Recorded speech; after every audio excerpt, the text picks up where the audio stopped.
Chapter 480. After walking out of Fiyunji, Lu Qin said to Old Ma, "Did you see Shui Ying's expression just now?" Old Ma nodded. "She's probably curious too. After all, your identity is different now. She'll think more about everything you do. It's human nature. But are you really not going to avoid her?" Lu Qin said, "I can't avoid her. Although you and I have been working in Fiyunji for many years, we can't compare to her in terms of our foundation in Immortal City. As long as the damn Baldy doesn't really intend to replace this woman, we'll need her help for many things in the future. So we might as well make it clear to her. Even if we want to investigate the past, we won't be able to do so without alerting her." That's true. Old Ma seemed to be well aware of this situation. What he said just now was more like a reminder to Lu Qin. When they got close to the Kunlun temple, Lu Qin looked around and saw that there was no one around. He asked, "What's the strange thing you mentioned just now?" Old Ma said, "I found Song Hui's name on Fiyunji's secret list. But in the records, Song Hui shouldn't be from Fiyunji." Lu Qin was startled, a trace of surprise on his face. Old Ma smiled bitterly and said, "You've also figured it out. The secret list in Shui Ying's hands is commonly known as the shadow list in our Floating Clouds agency. The names on it are all the most secret of shadows. But Song Hui's identity is a female disciple of Zheng Xianming's Grand Chancellor in the past. Apart from dying at the hands of the devil cult, there's almost nothing unusual about this woman's life." Lu Qin's brows slowly furrowed. He said, "It's not the Floating Clouds agency's shadow, and there's nothing out of the ordinary about her. However, her name was included in this most secretive list?" Old Ma nodded with a hint of hesitation on his face. Lu Qin saw his expression and said, "What's wrong? What are you trying to say?" Old Ma said in a low voice, "Those who are on the shadow list will have their traces secretly erased by Fiyunji. In other words, if Song Hui doesn't have many friends and relatives, it's unlikely that anyone will remember her after a decade. Even if someone tries to investigate, they won't be able to find anything." Lu Qin fell silent. After a moment, he suddenly exhaled softly and said, "Just like me?" Old Ma nodded and said, "Just like you.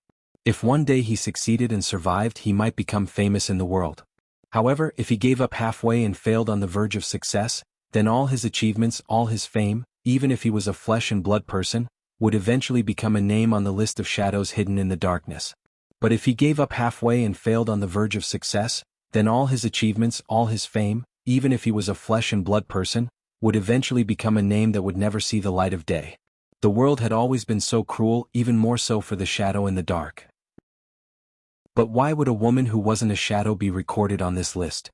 Old Ma pondered and said, "Could it be that Song Hui is actually a shadow, but her identity is too important, so she needs to hide it?"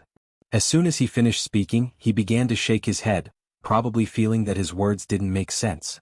Next to him, Lu Qin also shook his head and said, "That's impossible. The shadow list is the most secretive thing. Those who can be written on it are real people. There's no need to fake it." Old Ma sighed, nodded, and remained silent. Lu Qin frowned and thought for a while. Suddenly he asked, "How does it record Song Hui's identity and how she died?" When she was alive, she was a tax collector in the Dezayuan. On weekdays, she would be sent to some local industries to collect taxes. There are hundreds and thousands of tax collectors in the Dezayuan. They are the most ordinary people. As he said this, Old Ma glanced at Lu Qin and said, "As for how she died, it's very simple. She was robbed by the devil cult's demons on the way to collect taxes. She couldn't defeat them and was taken away. In the end, she was tortured to death." Lu Qin fell silent. After a while he asked, "What about her family? Are they still alive?" Old Ma shook his head and said, "They're all gone. Song Hui's parents had passed away before she was killed. She was also alone with no relatives." Lu Qin's expression suddenly changed. Old Ma immediately felt it and frowned. "What's wrong?" Lu Qin closed his eyes and the muscles on his face twitched slightly. He seemed to be in pain. Perhaps he was forced to recall those unpleasant memories again, which made him feel depressed and uncomfortable. After a while he whispered, "There's something wrong." For some reason, Old Ma suddenly became nervous and asked, "What is it?" Lu Qin took a deep breath and said, "Recently I've been thinking about that incident. What left the deepest impression is not her name, but I remember that when a devil cult's demon was beating her, he seemed to know her a little. He laughed wildly and shouted that he would catch her sister in the future, and the two of them would be together. At that time, Song Hui was in a daze and was on the verge of death. When she heard this, she suddenly seemed to have regained her consciousness. She screamed and fought with the demon, but of course she couldn't beat him and was killed in the end. Old Ma was stunned and couldn't speak for a while. Lu Qin glanced at Old Ma and said indifferently, Song Hui does have a younger sister. She purposely made a mistake in the list. The two stood in front of the Kunlun Hall and looked in the direction of the Fiyunji Hall in front of them with different expressions. For a long time they didn't speak. This matter can't be investigated from Fiyunji anymore. After a long time Lu Qin finally spoke. He looked at the solemn and majestic Fiyunji Hall in the distance and said to Old Ma. Old Ma stood beside him with a complicated expression. After a moment of hesitation, he said in a low voice, Why don't we stop the investigation? I feel that there's something strange about this matter. Don't make a big mess. Lu Qin was silent for a moment and said, We still have to investigate. It's fine if I don't remember or care about it in the past, but now that I think about it, I always feel that I owe that woman a little. If I give up now, I won't feel at ease. Just treat it as helping me pay off my debt. Old Ma sighed and said, Okay, but we can't investigate Fiyunji anymore. What are you going to do? Lu Qin thought for a moment and said, We can only go to the Dezayuan. Don't alarm anyone. Just find some old people who have been in the Dezayuan for more than 10 or 20 years and ask around to see if anyone still remembers Song Hui. He paused for a moment. After a moment, his eyes suddenly flashed and he said, In addition, we have to ask about her sister. I have a feeling that Song Hui's erased sister may be the key to this mess. Chapter 481. Everything was chaotic and noisy, but the general situation of the world was as calm as before. Even after the explosion in the Immortal City, the scene was fiery and the casualties were heavy. It made the evil cult, which had been on the decline for a long time, suddenly become the focus of attention again. But in fact, this did not change or help the evil cult's momentum and actual situation. On the contrary, on the side of Zheng Xianming and Fiyunji, with the entrance of the underground palace that Lu Qin accidentally found, broke through the old nest that the evil cult had been operating in the Immortal City for many years, killed and captured many remnants of the evil cult. Except for the most mysterious leader Elder Ghost who was still on the run, it could be said that the evil cult's power in the Immortal City had been defeated in one fell swoop. Decades of hard work went down the drain. The result of this battle could be said to be unforgettable pain for the evil cult. However, Fiyunji did not relax because of this. After fighting with the evil cult for many years, they were experienced and their methods were ruthless. They had a deep meaning of extermination. Many of the evil cult's captives who were captured alive were questioned in Fiyunji's prison. Naturally, there were some punishments that could not be known by outsiders. In short, the result was that, after a few days of silence, Fiyunji once again launched a large-scale operation and carried out a thorough sweep of the remaining evil cult spies and hidden forces in the Immortal City. This was a swift, ferocious and thorough sweep. During this period, there were even quite a few spies caught within the true Immortal Alliance. There were quite a few people who usually didn't reveal any flaws, but this time, they were exposed by the confessions of the captives. These spies were all over the halls of Zheng Xianming. Although the total number was not particularly large, there were only a dozen of them, but even so, it was enough to shock people. In this storm-like arrest process, naturally there were people who cried injustice, some people were filled with righteous indignation, some people angrily rebuked, saying some heart-wrenching words, expressing their loyalty to their sex immortals. There were also some who accused Fiyunji of making a fuss, taking the opportunity to eliminate the strength of other immortals and so on. In short, these words attracted quite a bit of criticism. Even though it couldn't be considered to be a raging storm, there were still undercurrents surging in the true Immortal Alliance. Many halls found the overbearing and domineering Floating Clouds office to be an eyesore. In the end, the storm subsided. It was said that the big shots at the top sat down and had a chat. A bald perfected monarch showed some things to the other perfected monarchs. Then they chatted for a while and went their separate ways. Following that, Fiyunji stopped arresting people. Of course, it was also possible that they had already arrested all the people that they should have arrested. At the same time, the people from other halls also received verbal orders from their superiors. They only said that among those who were arrested, there were indeed many spies of the evil cult with conclusive evidence. Naturally, everyone did not make a ruckus anymore. However, although Fiyunji could be considered to have achieved a significant victory, they also restrained themselves a lot. Probably because they had received a secret warning, they were not as aggressive as before. In short, this period of time passed just like that. Things calmed down just like that. The power of the evil cult in Immortal City was basically uprooted. The world was at peace, the wind was calm and the waves were calm. Not to mention a storm, not even a ripple could be seen. Zhang Xianming, this behemoth, was the leader of the world. Millions of people submitted to it. It was in line with the phrase, prosperous and flourishing. Recently, White Lotus had been following Lu Chen. No matter where Lu Chen went, she was almost always by his side. If there was something, she would do it. If there was something, she would help. If there was nothing, she would stand at the side in a daze. In short, other than not sleeping in the same room at night, she was almost inseparable from Lu Chen. At least, she was always within Lu Chen's sight and never left his side. And because of this, Lu Chen, who had recently risen to fame and was regarded by Zhang Xianming as the biggest heir to the huge foundation of Lord Tianlan, also left an impression in Tianlong Mountain. That was, no matter where he went, there would always be two closest subordinates by his side. One was the fatty old Ma and the other was the extraordinarily beautiful young girl White Lotus. From time to time, old Ma would leave to help Lu Chen. But the outstanding and beautiful young girl never left Lu Chen's side. She seemed to be his guard, but also like a helper who could not leave his side for a moment. Some busybodies or people with ulterior motives secretly spread that even at night, White Lotus actually slept in the same room and on the same bed with Lu Chen. They said that this young girl was actually Lu Chen's concubine and so on.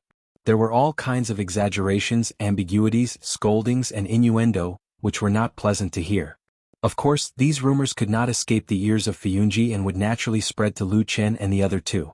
In this regard, Lu Chen could do nothing. Olma just laughed it off. And White Lotus, who should have been the angriest, seemed to be the calmest. She was indifferent to this kind of dirty water that was poured on her and still followed Lu Chen closely every day. Even though Lu Chen had told her several times to avoid arousing suspicion, White Lotus still insisted on it. In the end, Lu Chen also gave up persuading her with a bitter smile. There were some things that no one could say, could not say and dared not say, but they would always have some premonitions. Looking at such a talented and outstanding-looking young girl, who should have been regarded as a treasure in the world, right now was living with fear and trepidation, it really made one sigh. But such indulgence also brought about other consequences. Other than attracting attention, every time Lu Chen met Su Qingjun recently, all he saw was a cold face and a disdainful gaze. This evening, the upstart trio of their Tianlan Supremes faction once again walked out of that prison in Fiyunji. Perhaps it was because that kind of dirty and dark place always gave people a kind of gloomy mood. The expressions of the three of them did not look too good. After walking to one side, old Ma sighed and said, "Still can't get an answer, what should we do?" Now that the evil sect's power in Immortal City was almost wiped out, the only unresolved hidden danger was that missing Elder Ghost. And among the evil sect's captives, the only one who had contact with Elder Ghost was Chen He. So during this period of time, they no longer paid attention to the others and only specifically questioned Chen He. But Chen He's willpower was unexpectedly strong. No matter what method Lu Chen and the rest used, they could not pry open his mouth. Even White Lotus, who had shone brilliantly in the interrogation previously, could not do it. Hearing old Ma's words, Lu Chen did not have any reaction, but White Lotus, who was beside him, had already frowned, as if she was somewhat disgusted by old Ma's words. But the truth was the truth. Even if she was unhappy, she could only endure it. She only intentionally or unintentionally glanced at Lu Chen's face, as if she was somewhat concerned about Lu Chen's meaning. Naturally, Lu Chen would not get angry or scold them. Speaking of which, the relationship between the three of them was also a little strange. Lu Chen and old Ma were slightly better, after all they were old friends for more than 10 years, but White Lotus and them were not like subordinates, not like friends. Even if she wanted to scold them, it did not seem to be very good. After a moment of silence, Lu Chen still waved his hand and said, "Forget it, let's go back first." They walked all the way down the mountain. The sky slowly darkened as they walked. Unknowingly, they walked to the long street of Immortal City, and saw a familiar place in front of them was surrounded by a large piece of cloth. Lu Chen's footsteps paused and he said, "Isn't that the place where the explosion happened a few days ago? That entire restaurant was blown up. Why is it suddenly surrounded today?" White Lotus did not speak, but it was old Ma who was well informed, and he said, "Oh, that side is going to be rebuilt. These days they have been filling that big pit, and at the same time preserving the entrance to the underground palace."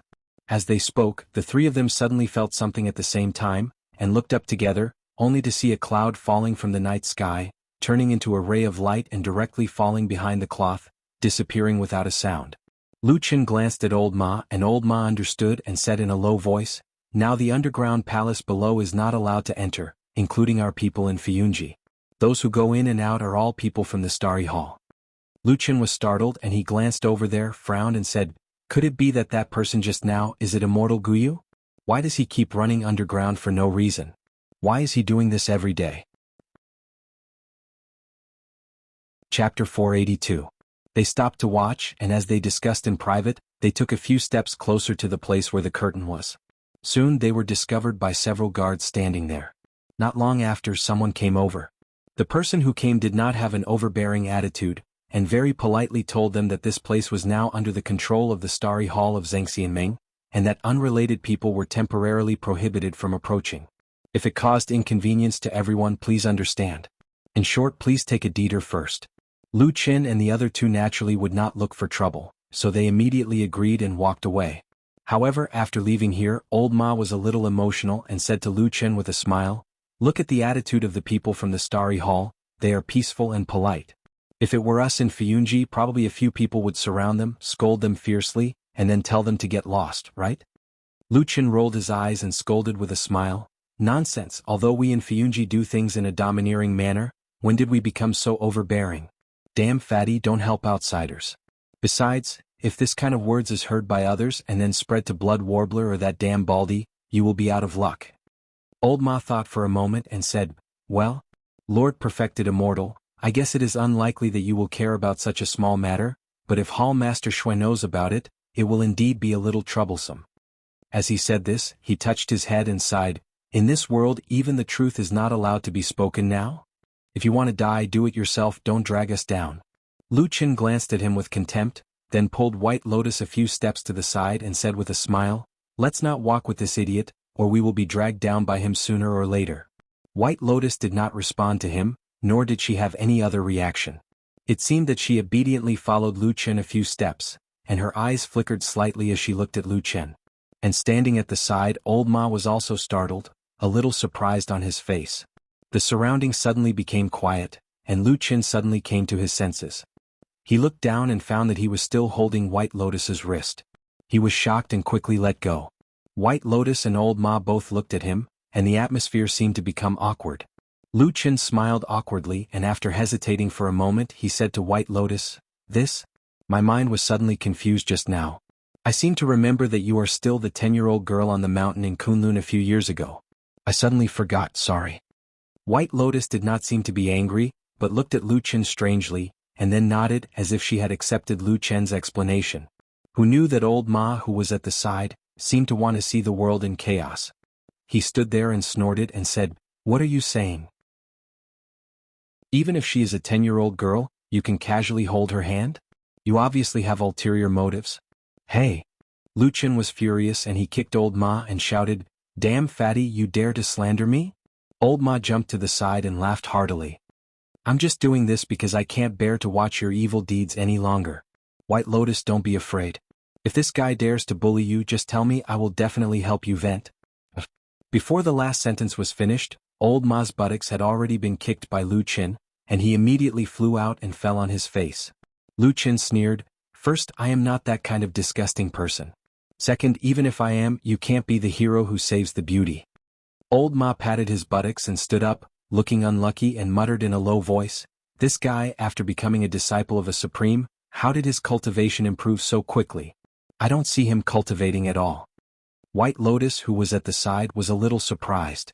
Looking at these two big men scolding and laughing, she did not know why, in this quiet dark street in the dead of night, she felt a little warm. She smiled for no reason, her originally gloomy expression also became a lot more cheerful.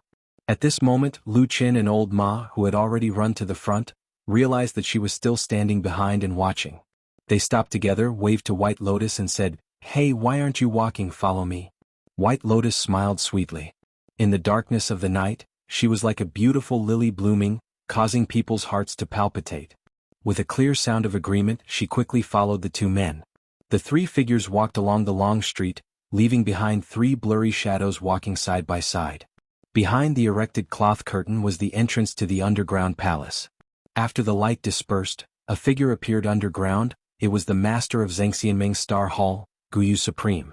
After walking through that long passage, the underground city that was wrapped in a strange red light appeared in front of him. Not long ago this was the lair of the devil sect in the Immortal City, but now it was completely occupied by Zhangxianming. Guyu Supreme squinted her eyes and looked at the strange blood moon above the dome. She pondered for a moment and then walked towards the center of the city. At this moment in this huge underground city, it was no longer quiet like before. In many corners of the streets and alleys, there were Star Hall's disciples busy.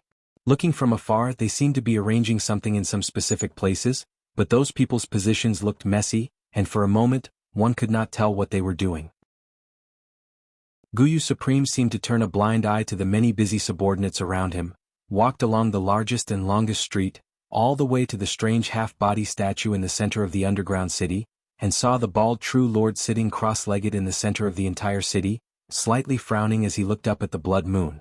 The blood-red moonlight shone on his body, refracted from the top of his head, like a transparent gem, looking a little strange and funny. Guyu Supreme walked over and sat beside True Lord Tianlan. True Lord Tianlan turned his head to look at him, then said lightly, "Why do you look so bad?"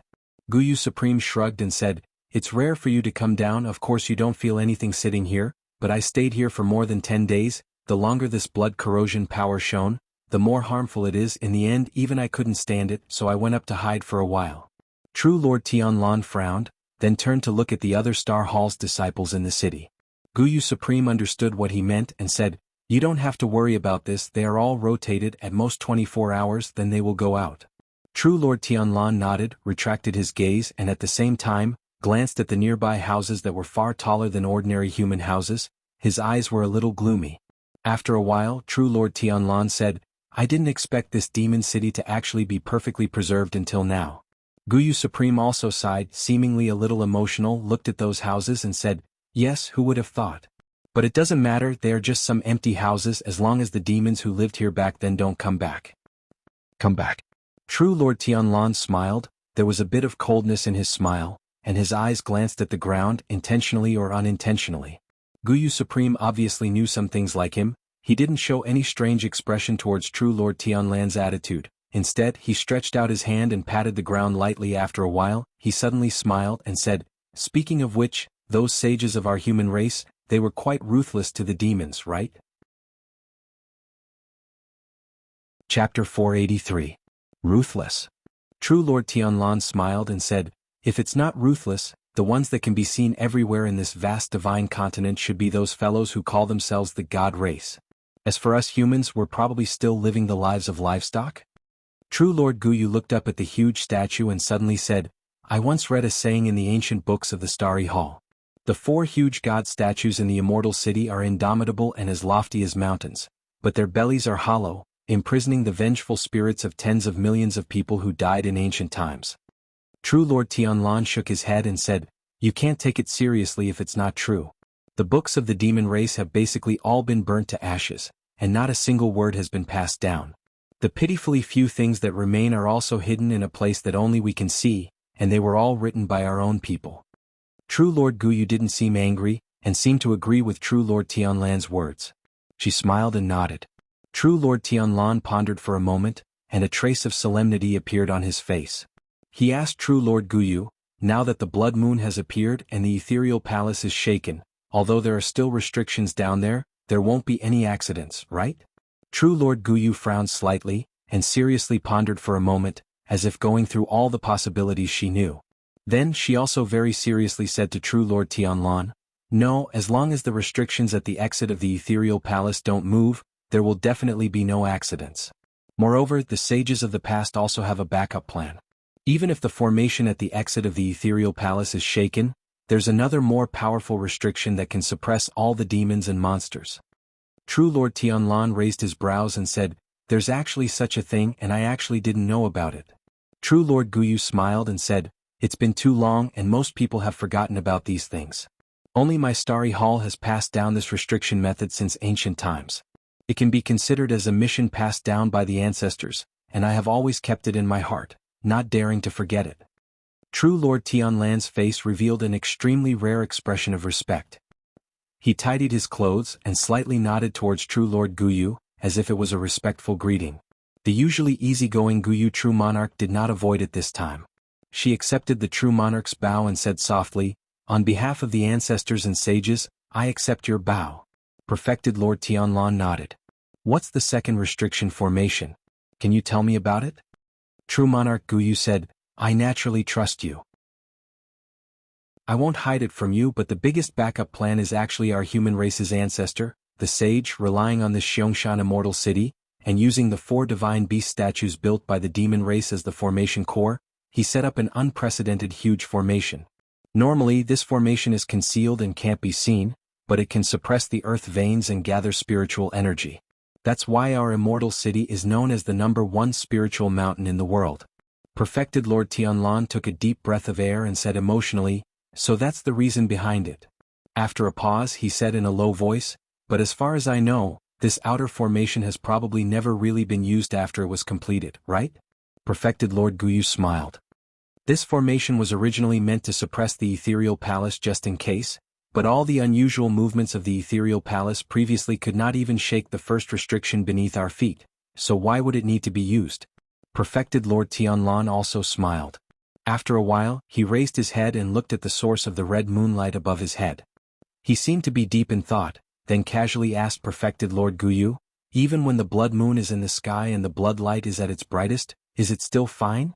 You must know that at that time, the magic power and cultivation of us human cultivators are all suppressed. It's considered the weakest time. Of course it's fine. Perfected Lord Guyu said without hesitation. I don't know how many times I've seen that formation. Its power is unimaginable, suppressing the demon race is nothing difficult. Perfected Lord Tianlan clapped his hands and laughed heartily. His smile was carefree as if he was finally relieved. Some time ago in the Immortal City, Zheng Xianming and Fiyunji's attack against the demonic sect could be said to have shaken the entire city, especially the seizure of the demonic sect's underground lair. It could be considered as the greatest victory since the Battle of the Desolate Valley more than 10 years ago. After that, Fiyunji pursued after the victory, using the captured captives to interrogate the remaining members of the demonic sect. They carried out another round of arrests and wiped out the demons of the demonic sect that were entrenched in the dark corners of the Immortal City. The world was bright, the righteous path was prosperous, the reputation of Fiyunji reached its peak in history at this time of the year. Probably the only thing that's not perfect is that we didn't catch that elder ghost? Walking on Tianlong Mountain, Old Ma said to Lu Chen and White Lotus with some emotion, if we really caught that old tortoise, we might really be able to completely uproot the demonic sect. Then we can be considered to have completed the great cause that many generations of heroes have not been able to do. It's enough to leave our names in history. Lu Chen smiled. White Lotus, who was beside him, took a look at him and said with some surprise, you actually still want to leave your name in history? Old Ma rolled his eyes and said seriously, what's with that expression of yours? What do you mean I still want to leave my name in history? Let me tell you too, as long as it's a human, they all have the heart of fame and wealth. It's just a matter of how big or small it is. No matter what, I'm also an old man who has been fighting with the demonic sect for decades. If I really defeat these evildoers, it's not too much for me to ask for a name in the future generation, right? Lu Chen smiled and did not speak, and White Lotus, for the past few days, for some reason, her mood suddenly improved a lot. Although she was still cold to outsiders, but towards Lu Chen and Old Ma she was much closer. Hearing that, she smiled and said, but in the world of righteous path, who knows how many people are fighting with the demonic sect? Why do you say that others only remember you? Old Ma was speechless for a moment. After a long silence, he revealed a bitter expression and said, then what can we do? There are indeed countless righteous people in this world. We don't have any benefits. Don't tell me we can't even have a name? White Lotus glanced at the person next to her, then pointed to Lu Chen and said, no, in the future he will be immortalized. This Lu Chen, or Tianing name, is destined to be praised by many people in the future.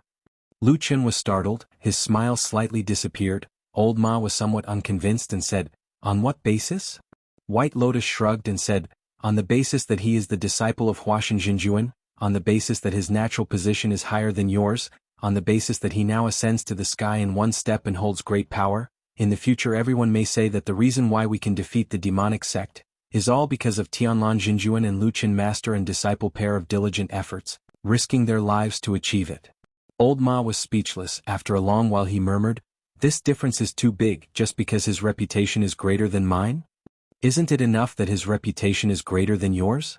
White Lotus sneered and said, you are the same as me, just an ordinary person among the masses, always just a shadow following behind him. You have nothing, no identity, no status, no achievements, or even if you have achievements no one knows. then on what basis do you still have delusions of wanting to be immortalized? Enough. A shout came from the mouth of Lu Qin, his face a little dark, looking at White Lotus with a frown and said, "We were just having a good conversation, why did we suddenly talk about this irrelevant topic? As long as we don't find that Elder Gue, the demonic sect will always be in danger of resurrection. How can we have so many thoughts of being immortalized? Let's quickly go ask that Qin He again."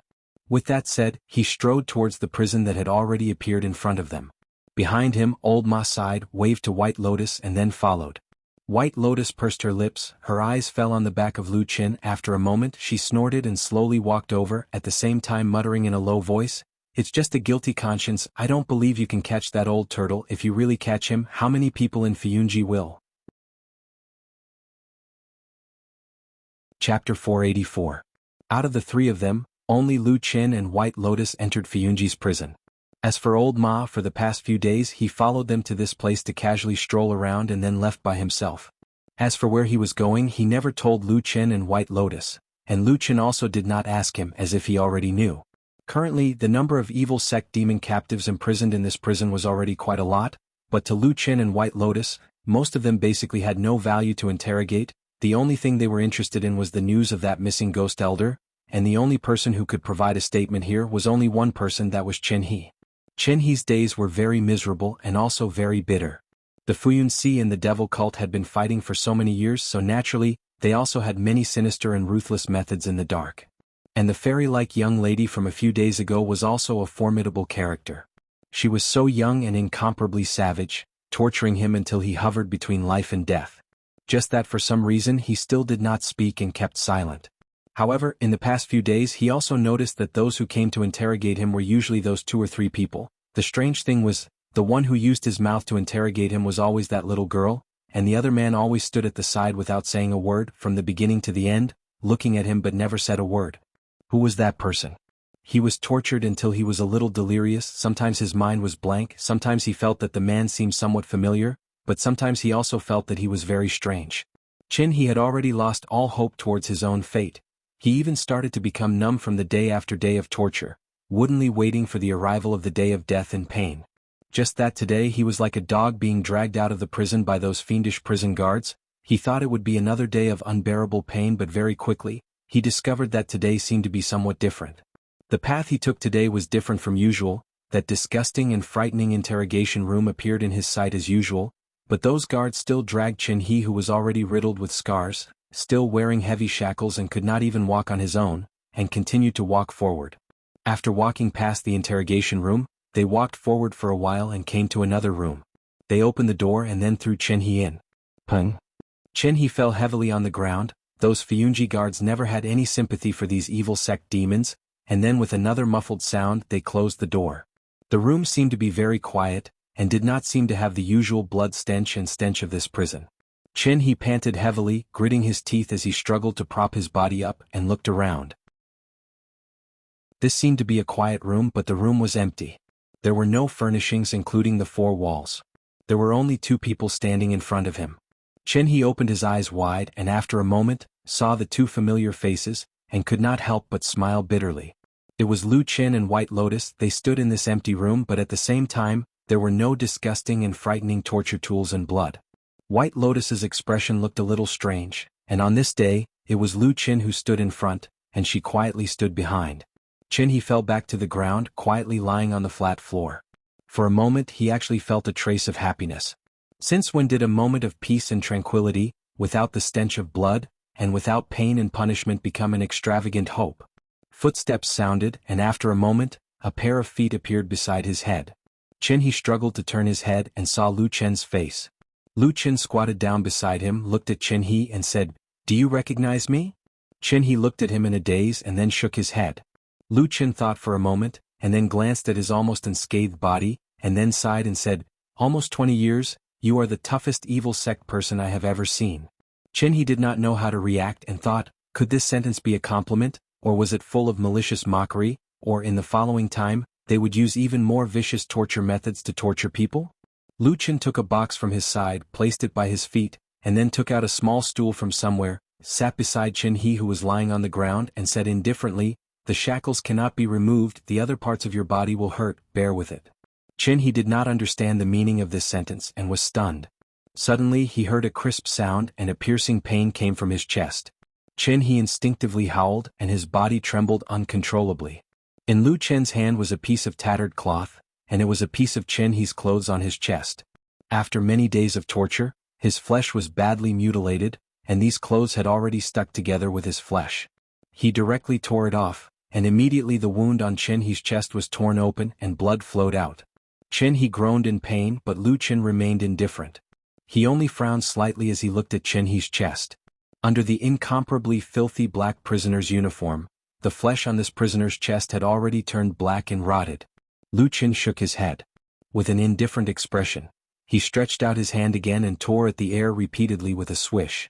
He suddenly screamed, and his hoarse voice reverberated in the quiet room. It was even more mournful than the sound of a pig being slaughtered. White Lotus, who was standing at the side, frowned, and looked at Lu Chen with a complicated expression. This continued for a while, and Lu Chen had already torn off all of He's clothes, including his pants. It was only because White Lotus was a girl that he still left him a pair of underwear. But looking at it now, He's wretched state could be seen. It was truly a body with cuts and bruises all over, and it could be seen that he had recently been severely tortured. Lu Chen threw away the tattered cloth in his hand, and then opened the box by his feet. After a moment, he carried a jar over and casually opened the stopper. A strong smell of alcohol floated out. This is an extremely strong liquor. Do you want to drink it? Lu Chen asked He. He was still panting and at the same time he looked at Lu Chen, but there was no fear in his eyes.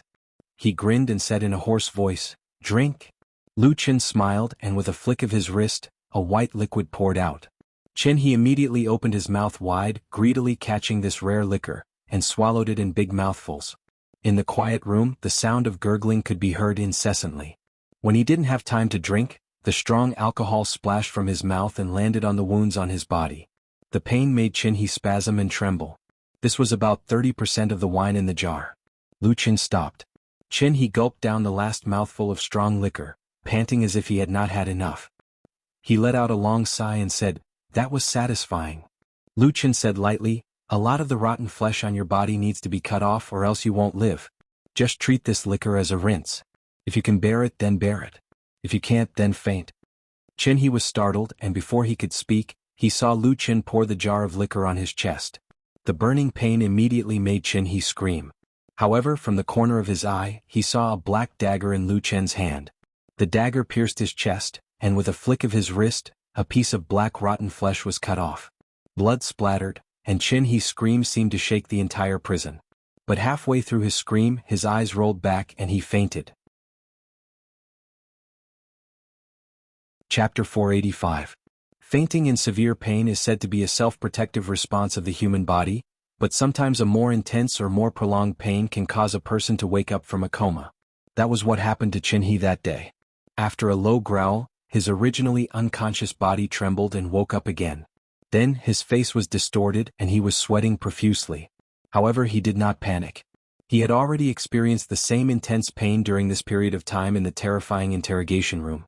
Of course, this did not mean that he would feel better after experiencing it. On the contrary, this kind of pain could easily make people wish they were dead. Despite the intense pain, he could still see that the wounds on his body, chest, and abdomen had been bandaged with a clean white cloth. At the same time, the wounds under the white cloth were still painful, but they were much less painful. There was even a cool feeling coming from the wounds. This was clearly a sign that healing medicine had been applied on the wounds. However, there was still intense pain coming from his body. That was because Lu Chen hadn't pulled back yet. He was still holding on to He's right arm, calmly treating the wound. He endured the pain and looked at him. He found that Lu Chen's treatment method was abnormally rough and direct. He first checked the skin wounds, and if there was any rotten and smelly flesh, he would directly cut it with the black dagger. If the injury was slightly lighter, such as the skin being torn open, he would directly pour liquor on it and rinse it. These two methods were enough to make people wish they were dead. Even a tough person like He could not stop screaming and gasping for breath. His head was covered in cold sweat and his body was trembling. Not long after, Lu Chen finished treating the wounds on his right arm. Then he took out some ointment from the box beside him and applied it to the wound.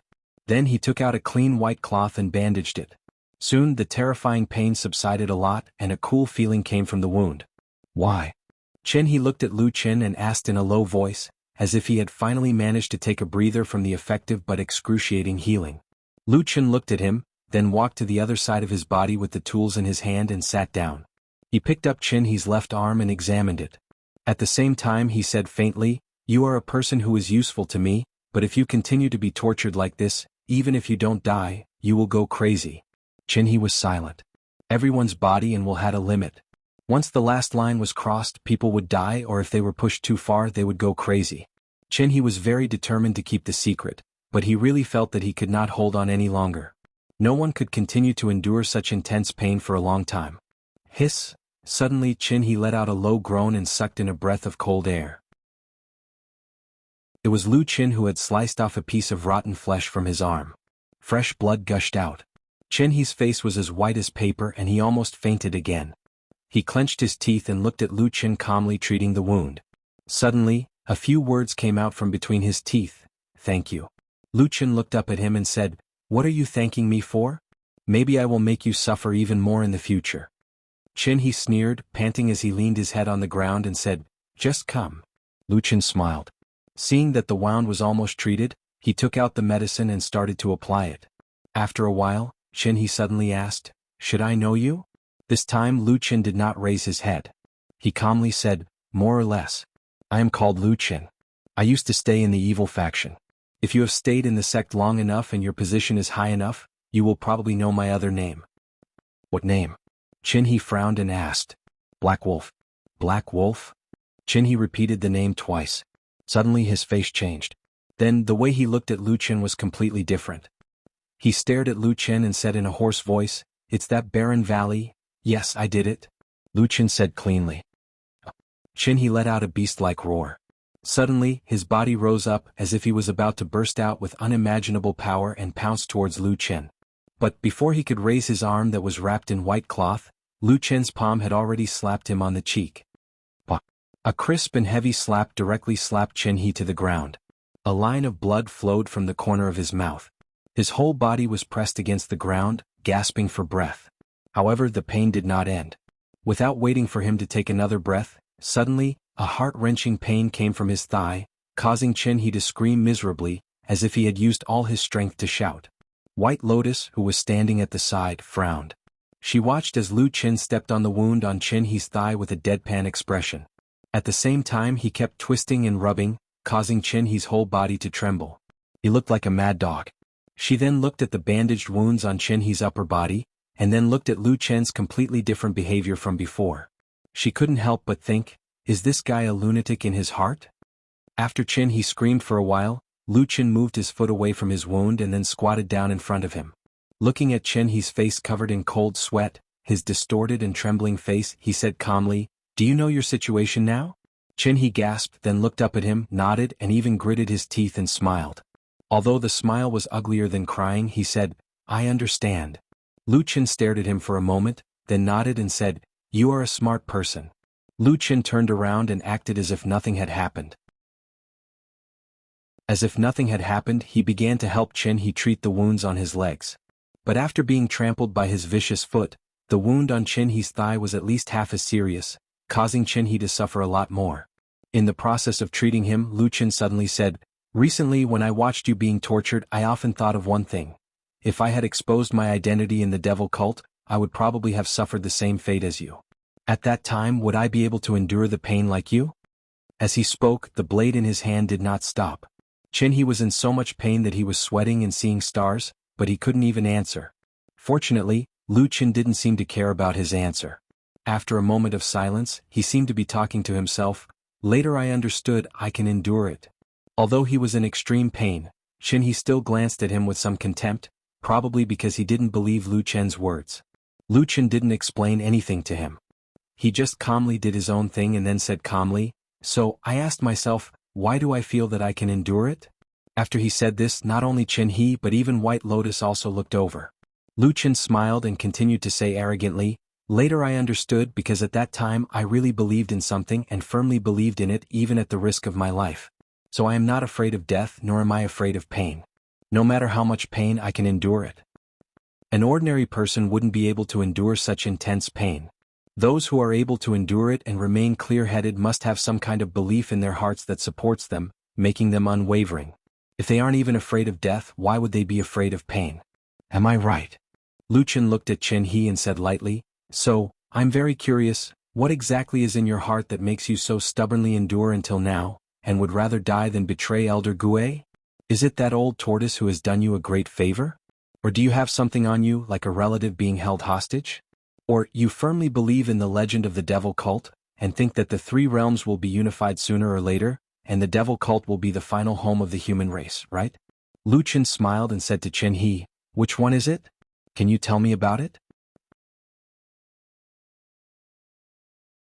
Chapter 486. Chen He did not say a single word to Lu Qin. In fact, after Lu Qin said those harsh words to him, although his face changed and his expression was complicated, he did not say a word. Even his eyes were closed, like a living dead lying on the ground motionless. No matter how Lu Qin tormented him, there was no reaction. However, Lu Qin didn't seem to be angry. He still used the original method to deal with the wounds on Chen He's body, with the kind of rough method that made people's teeth hurt. After bandaging, after everything was done, he stood up, clapped his hands and said, "Today you will stay here first, don't go back to the prison, I will come again tomorrow, I hope you will tell me the truth then." After speaking, he called out to White Lotus, and then the two of them left the quiet room. When the door was closed, White Lotus glanced at Chen He, who was lying on the ground, found that the prisoner's body was mostly wrapped in white cloth, looking very comical. At this moment, he was still lying on the ground motionless, as if he was indifferent to any movement in the outside world, a little like he had isolated himself. "Why are you so polite to this evil sect demon?" After walking out of the Fuyunji prison, White Lotus couldn't help but ask Lu Qin. Lu Qin looked at her strangely, said, "Do you have enmity with the evil sect? You look like you can't wait to torture them to death." White Lotus shook her head, said, "There is no enmity, even what I did a few days ago." She shook her head, her face was a little sad, but she did not continue, only said, "But don't the whole world think that they are crazy demons who stir up trouble? Why do you have to be so polite to them and even treat their injuries? Wouldn't it be better to directly torture them?" "The problem is, any kind of torture seems to be useless against this person now." Lu Qin said, "These days you have been following me and even did it yourself, I don't need to say this, right?" White Lotus was speechless. What Lu Qin said was naturally right, to be honest, although because of the secret method she cultivated, sometimes her heart was more ruthless, but it was really the first time she saw someone like Chen He who could withstand such torture. "If it was you, do you think you can survive this period of time?" Lu Qin asked her in return. White Lotus was silent. After a while she shook her head, said in a low voice, "No." Lu Qin nodded and said, "That's right. Since punishment is useless, let's try something else. Humans, no matter how tough and tough he gang is, the body will always like comfort. When it is comfortable, the spirit will be relaxed. We will wait until he relaxes, maybe there will be a chance." White Lotus frowned, said, "Why so many twists and turns? Can it really work?" Lu Qin said with a smile, "Anyway, we can't ask now, right? Let's give it a try. At worst, I will let you beat him back to his original state later." White Lotus took a few steps forward, suddenly looked back at Lu Qin, a strange light flashed in her eyes. Lu Qin said, "What's wrong? Why are you looking at me like this?" White Lotus hesitated for a moment, but still shook her head and said, "Nothing." The two walked to the front of the Kunlun Hall. Lu Qin went over to ask and learned from the respectful guard at the door that Supreme Tianlan went out early in the morning, and had not returned yet. Lu Qin walked back and said to White Lotus, "I have something to talk to Death Ray, my master. Now I am waiting for him here, but I don't know when he will come back. You don't have to accompany me here, or go home and rest first."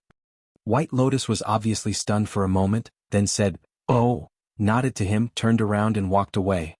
Lu Qin watched her walk away, then turned around to greet the guards at the door of the hall, and said with a smile, "I will wait in the hall." The guards all agreed with a smile. The identity of the person in front of them had now been announced to the world.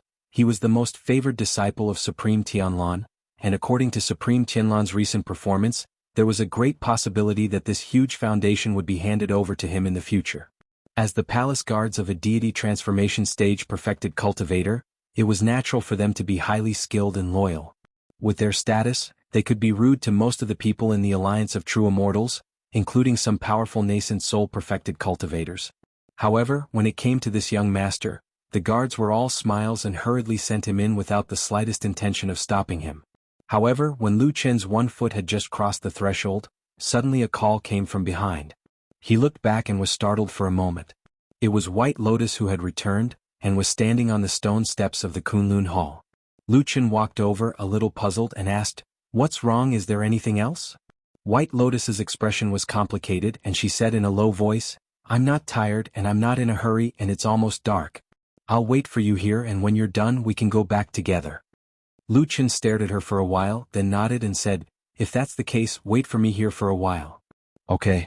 White Lotus replied and then really sat down on the white stone steps. Lu Chen entered the main hall of Kunlun and looked around. He had come to this place many times and every time he came he felt that it was empty, especially this time when he was alone. There was a particularly cold and lonely feeling. That damn Baldy must have sat alone in this huge hall many times in the past. I wonder what his mood is like and if he also feels a little lonely. Thinking of this, Lu Chen quickly shook his head and laughed, thinking that damn Baldy is not a normal person. The thoughts and feelings that ordinary people have must not make sense to him. The tall lotus throne in the hall sat there conspicuously, and below it was a chair. Lu Chen went over and sat down casually and then quietly waited. This wait went on for a long time and he did not know where Supreme Tianlan had gone, and did not come back. But the sky outside finally gradually darkened, and dark clouds gathered in the sky. Dusk was approaching, and there seemed to be a storm in the sky. Lu Chen did not seem to have any reaction to the change of the weather outside, and still quietly sat and waited. Finally, after the sky outside darkened, when the first thunder sounded, a tall figure appeared at the door and walked in. The guards at the door of the main hall seemed to have received an order, and one after another they all retreated. After a while, the figure of Supreme Tianlan appeared in front of Lu Chen, looked at him with a trace of a smile and very calmly said, "I heard that you have something to talk to me about?" "Yes." Lu Chen stood up and did not say too much nonsense and very directly said, "It's about the matter of pursuing the evil sect Elder Ghost. Among all the evil sect demons that have been caught, only one called Chin he knows about Elder Ghost, but this person is very stubborn, even punishment cannot make him yield, so I think—" Boom! A flash of lightning suddenly flashed, a sound of thunder exploded in the sky, suddenly interrupting Lu Chen's words, and then there was only the sound of water splashing, and it was raining heavily outside. In the darkness of the night, candles had not been lit in time in the main hall, and it seemed a little dark, and probably because Supreme Tianlan had given the order beforehand, so those servants did not come to light the fire. The master and disciple stood facing each other in the darkness. Lu Chen was just about to continue when he suddenly saw Supreme Tianlan suddenly raise his hand, and stopped him, and at the same time turned his head to look at the main hall's entrance. Lu Chen followed his gaze and his brows also slowly furrowed. Outside the empty main hall, amidst the sudden gale and bitter rain, there was a lonely and frail figure sitting on the stone steps when a flash of lightning occasionally illuminated the front of the hall. The figure curled up motionlessly, allowing the wind and rain to batter the figure, drenching his clothes and hair. He looked lonely and extremely pitiful. Supreme Tianlan turned around and looked at Lu Chen again. A trace of a bitter smile appeared on Lu Chen's face and he sighed. Just when he was about to say something he suddenly saw the cold expression on Supreme Tianlan's face, with some coldness as he said, "This girl is pretending to be crazy, deliberately sitting there in the rain and wind, pretending to be pitiful for you to see, nothing more than to make you soft-hearted and protect yourself. At such a young age, her heart is detestable, she deserves to die." Boom. Another clap of thunder sounded in the sky. Lu Chen's expression was indifferent, only his pair of eyes violently contracted. Chapter 487. Lightning tore through the dark sky and split the night sky in half like a huge lightsaber in the storm. It also illuminated the dark world at that moment. Lu Chen raised his head and looked at the person in front of him. Perfected Lord Tianlan stood in the dark hall. He was tall and burly and had a cold and angry expression on his face. He looked like a glaring Vajra and a demonic god, instilling fear in people. For so many years, he had always been high and mighty like a god, looking down on all living beings and holding the lives and hopes of countless people in his hands. His eyes were as deep as the ocean and his gaze fluctuated like turbulent waves. He was also staring at Lu Chen. In this magnificent hall, there was a short period of time when it suddenly became quiet and no one spoke. The figure on the stone steps outside the hall was still sitting in the wind and rain, enduring the harsh wind and rain. "Is there a need to do this? She's just a child," Lu Chen said in a low voice.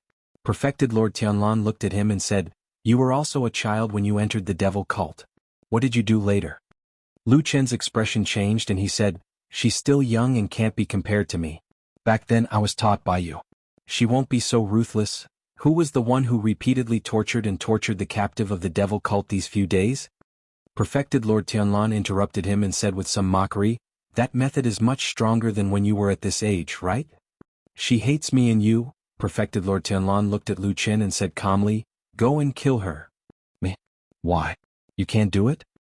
"But she's a disciple of Kunlun after all. Moreover, she's a rare five-pillar talent." "I can't? She's Bai Chen's last disciple." Perfected Lord Tianlan interrupted him. Lu Chen immediately stopped talking. After a while he sighed and said, "At the end of the day, this is the reason why she should die." Perfected Lord Tianlan looked at him with a deep gaze. "Is this reason enough?" Lu Chen fell silent. After a while he said in a low voice, "Enough. Why must I kill her myself?" The moment Lu Chen stepped out of the main hall of Kunlun, his conversation with Perfected Lord Tianlan was still echoing in his mind. Even at that moment, even if he did not turn around, he could still feel the pair of cold eyes staring at his back. "You are my successor. If you don't do this, who will?" He knew that Baldy had always been paranoid. He knew that Baldy loved to play with people's hearts. He knew that this person was probably the most terrifying madman in the world. He also knew that, based on past experience, Baldy had almost never been wrong. A madman who almost never makes a mistake. Pa! Lu Chen walked out of the eaves of the main hall and into the storm. His feet stepped into a puddle on the ground. Sparkling water droplets flew into the air and transformed into a strange glow in the air. The girl sitting on the steps trembled slightly as if she had sensed something. However, she did not turn around. She hugged her body tightly as if a bone-chilling cold was piercing through her body. She looked delicate and pitiful, like a delicate spring flower about to wither in the wind and rain. In the blink of an eye, the wind and rain had drenched Lu Chen's body, but he did not seem to feel it at all. In the dark hall behind him, there was a tall and burly figure standing by the door, looking at his back indifferently. His figure seemed to have merged with the night, turning into the omnipresent night sky that surrounded the two people in the wind and rain. Lu Chen walked over step by step. At some point, a black dagger had appeared in his right hand. Every step he took was accompanied by wind, rain, and splashes of water. In the pouring rain, a strange power seemed to be slowly rising in the dark night, forcing the curtain of water aside and opening up a path that led straight to that weak and helpless figure.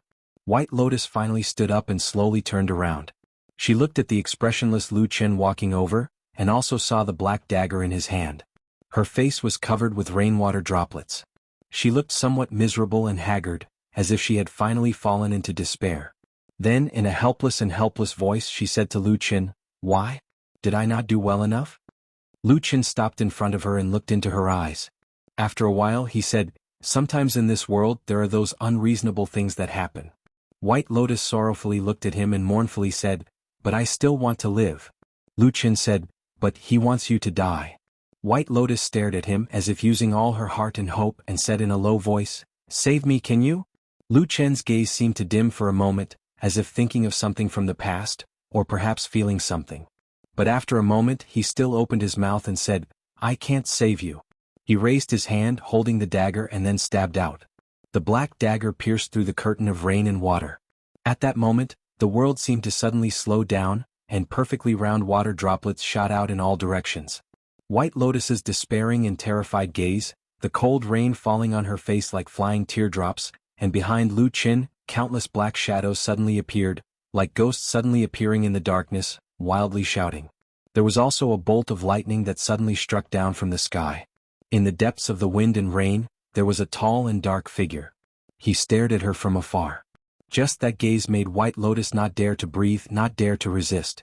She could only subconsciously reach out with her hands and grab the dagger, but she was powerless to stop it. She could only watch as the dagger pierced towards her chest. Lu Chen understood White Lotus. He knew that this young girl looked pure and innocent, but in reality she had a viciousness and strength that could not be underestimated.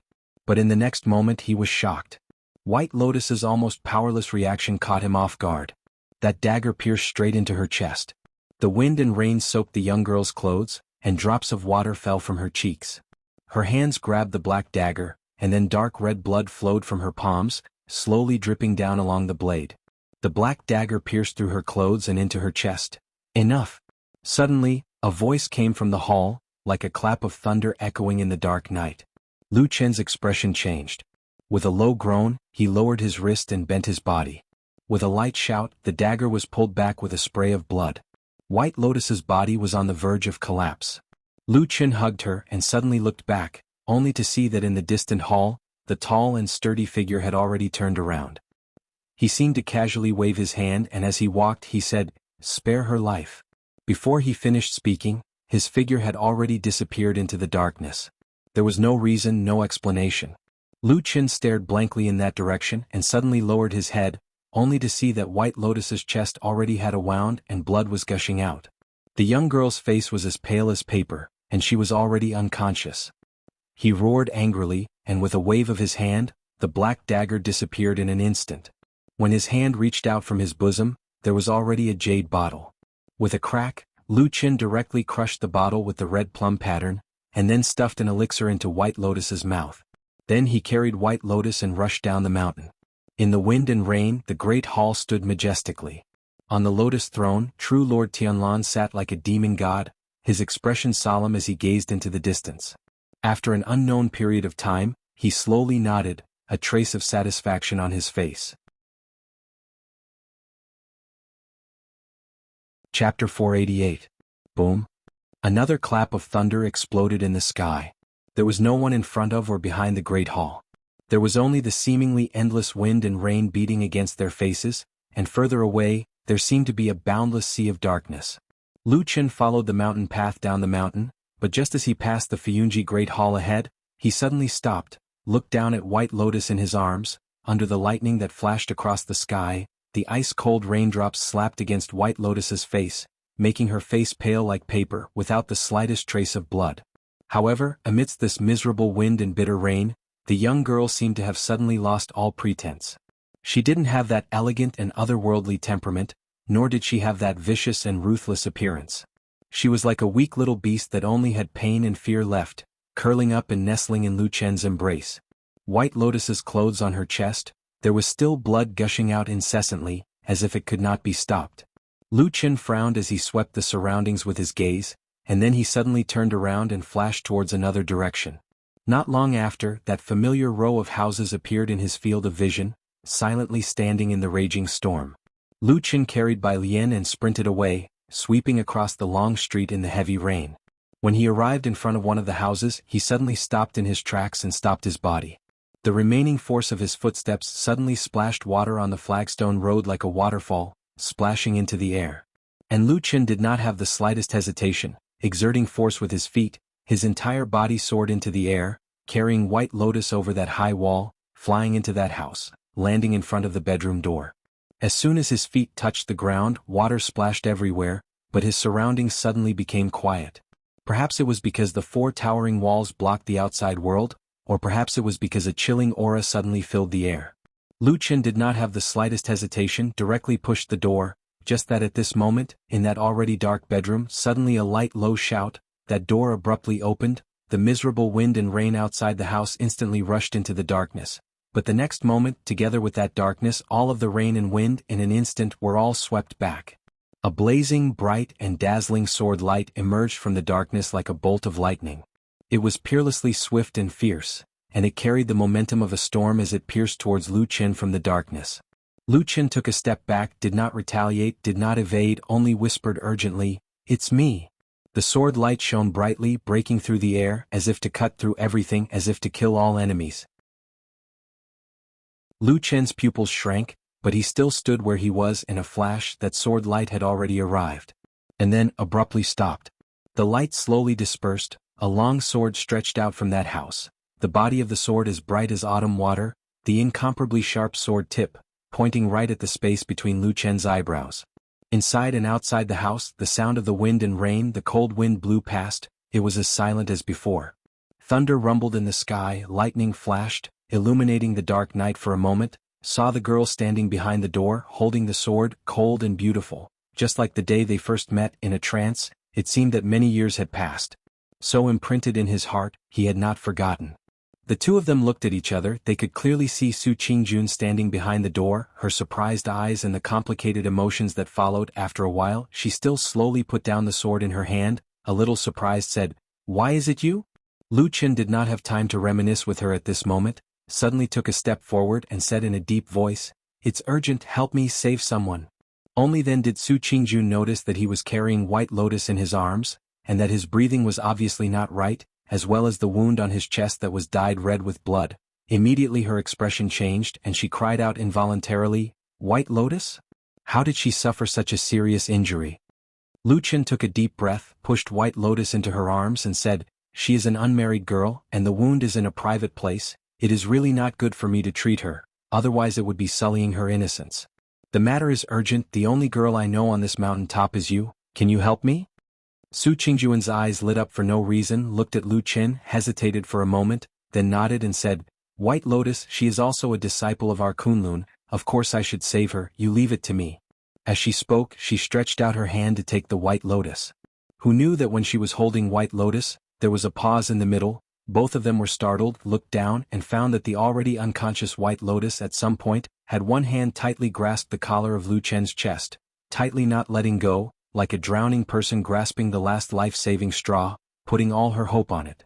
Su Qingjun slightly frowned. Lu Chen immediately stretched out his hand, carefully pried off White Lotus's fingers one by one, and then sent her over.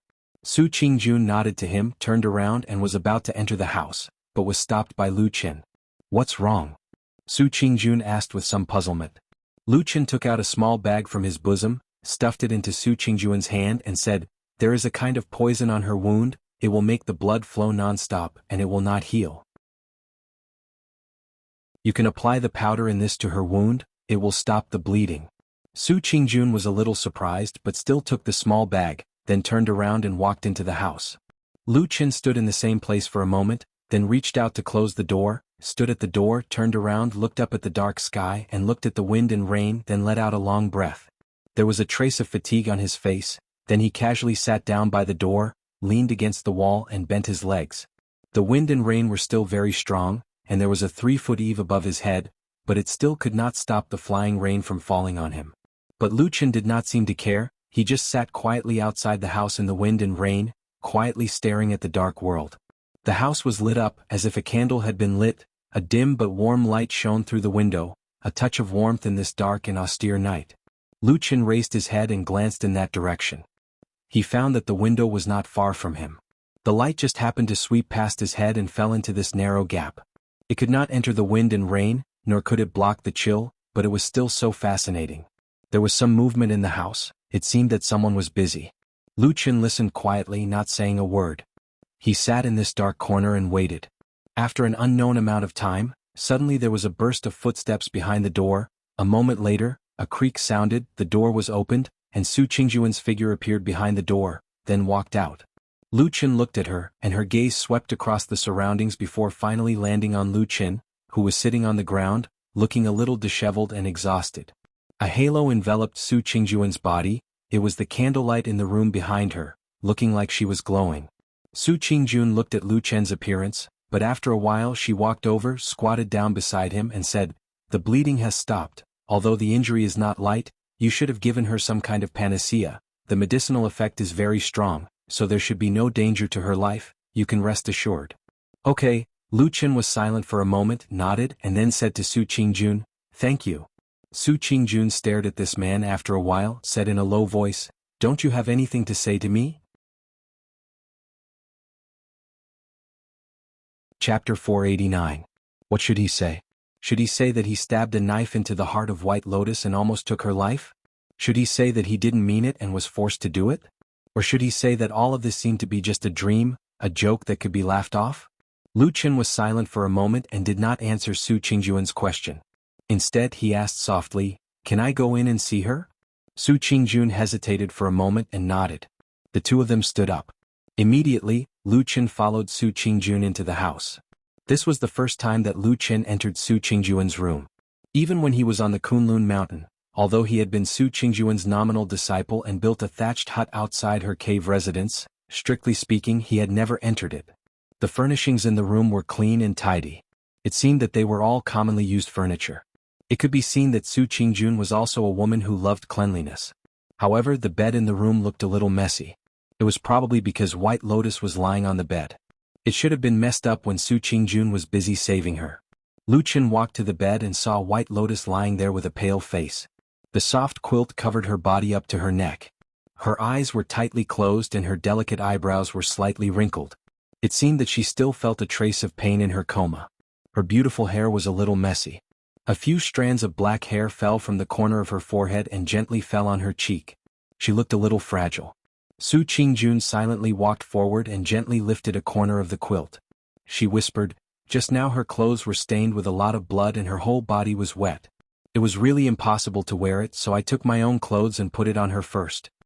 Lu Qin glanced over and saw that White Lotus had indeed changed into a set of plain clothes. It looked loose and soft.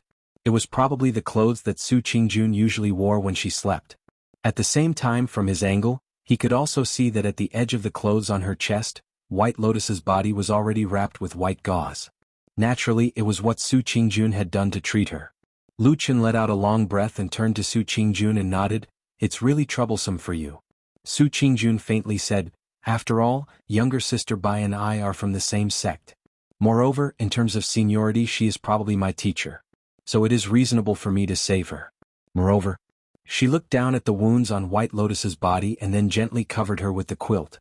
She said, "White Lotus is after all still a girl. It is indeed inappropriate for a man like you to treat her." Lu Qin nodded and said, "It's good that you understand me." But Su Qingjun suddenly turned around and stared at Lu Qin.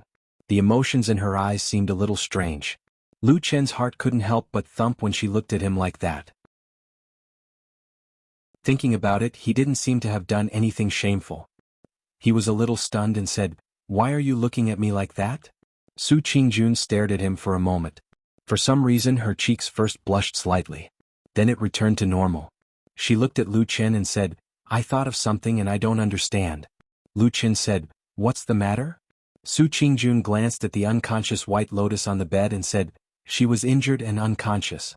You adhered to the boundaries between men and women and sent her all the way to me. But that year on the Kunlun mountain, that time when I returned injured late at night, why didn't you do this?" But, speaking till the end, her cheeks slightly blushed again and she didn't continue. But Lu Qin already understood what she meant. This time he was a little speechless and didn't know what to say. But looking at Su Qingjun's unblinking eyes looking at him, it was obvious that she wanted to know the answer. Lu Qin felt a little helpless in his heart. After hesitating for a moment he still sighed and said, "That year's matter, actually at that time when you went out you more or less violated the curfew of the Kunlun party. This matter can't be publicized and I also didn't dare to alarm others." Hearing Lu Qin's words, Su Qingjun nodded slightly. Indeed, when she left the mountain that time, she violated the Kunlun's ban for her family, so it was not suitable to be publicized. But when she heard the last two words, and saw that Lu Qin wanted to say something, she couldn't help but ask again, "And what?" Lu Qin thought for a moment and finally said honestly, "And when I was on the Kunlun mountain, I didn't know any other women I was familiar with. The only one I was close to was Yi Tuan. But she lived too far away, distant water could not quench present thirst. Now it's different. You live close and you are a woman I know, familiar with. Plus, White Lotus is a girl, so I hurried to send her over. It's all thanks to you." Looking at Lu Qin's solemn last words, Su Qingjun's heart warmed for no reason.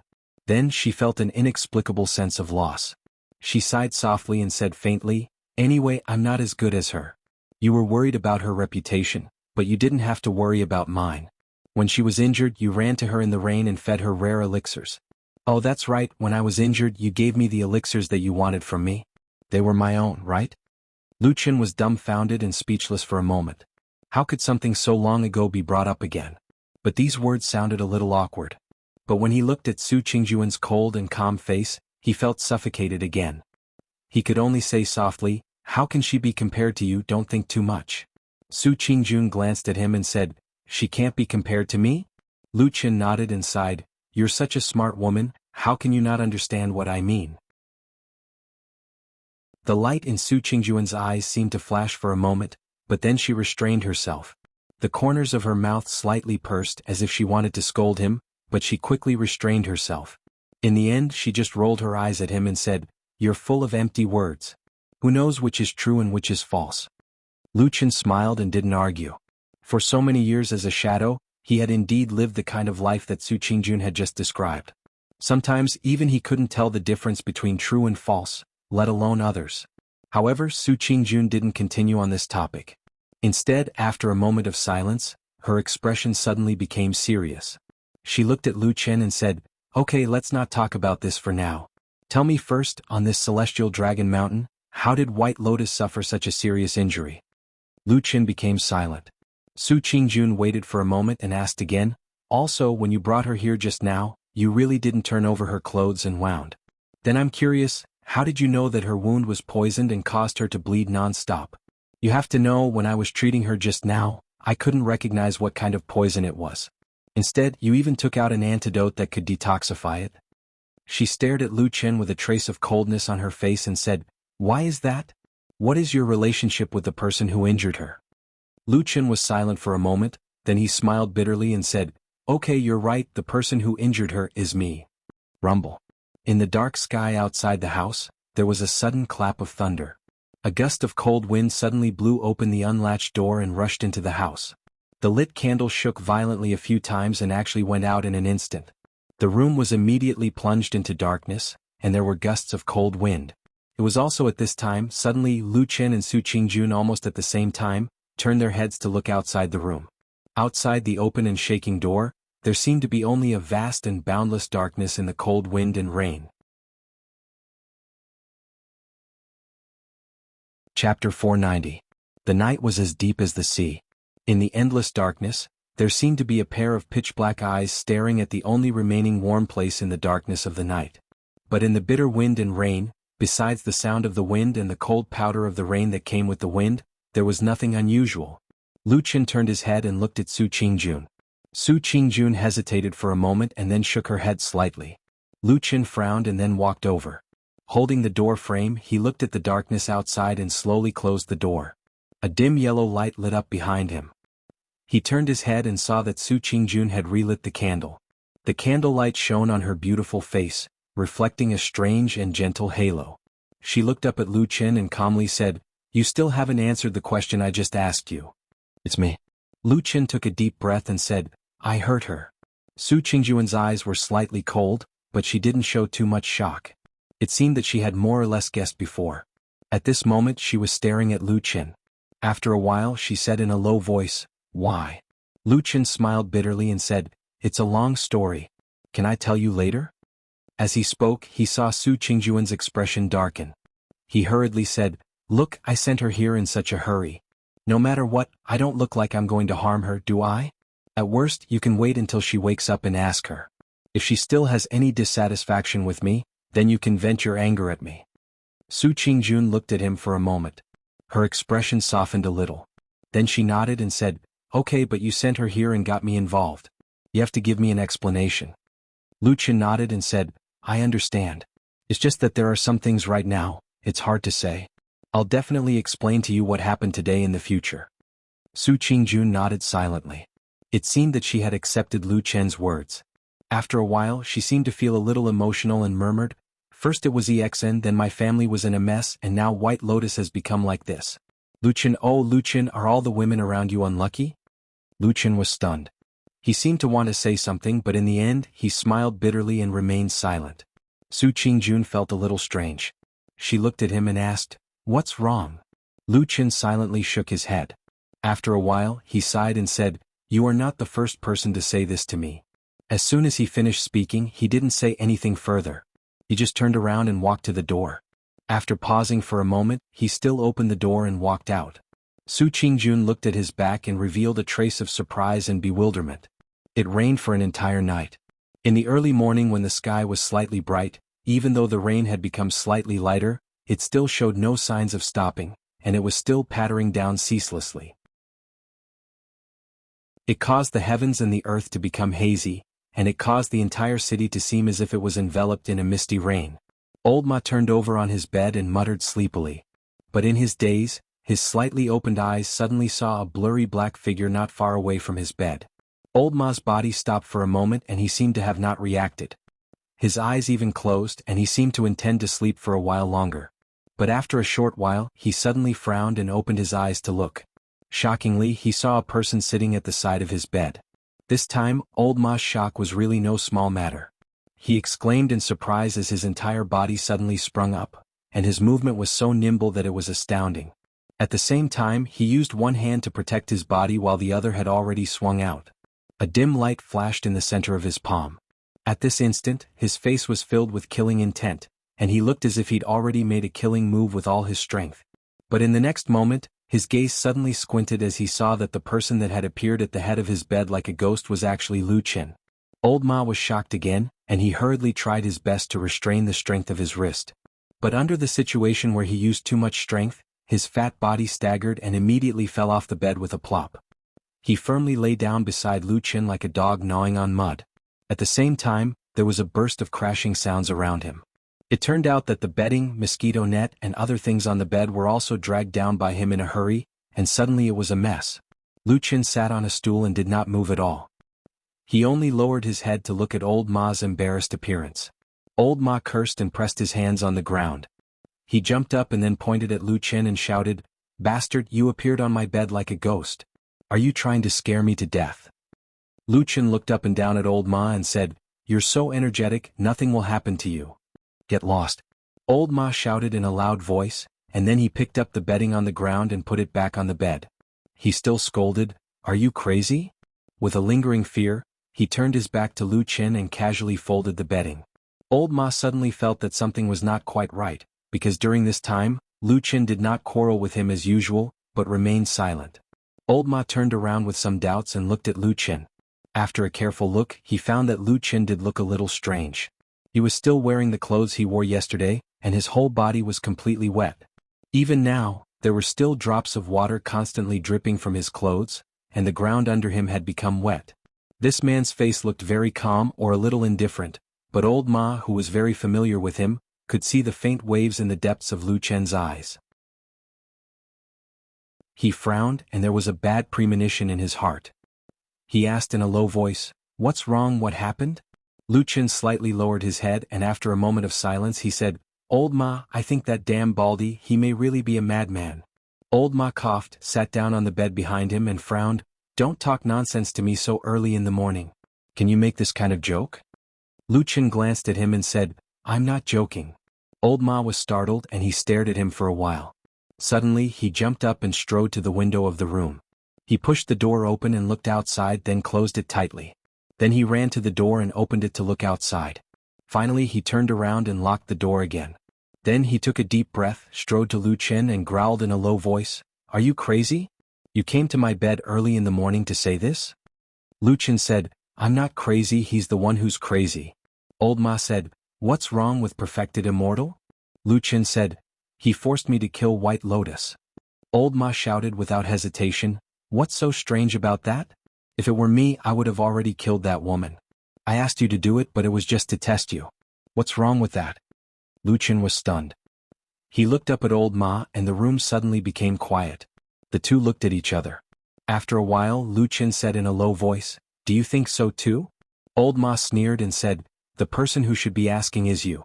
Since when did you not think so?"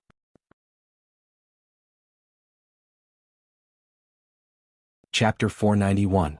Lu Qin looked at old Ma and old Ma stared at Lu Qin. After a long time, the morning light outside the window brightened, and the pitter-patter of the wind and rain sounded incessantly. Lu Qin finally turned his gaze away. "When did you change? People always change, right? But, is the you after the change good or bad?" Lu Qin didn't know. He was a bit confused. For many years he thought that his will was unwavering. He thought about many things but he never thought that today's scene would happen. After a while he whispered to old Ma, "You're right, it's my problem. If it was me 10 years ago, White Lotus would have been a dead person by now." Old Ma looked at him and thought of what this man had experienced all these years. Suddenly his heart softened. He sighed and patted Lu Qin's shoulder saying, "Actually it's not a big deal.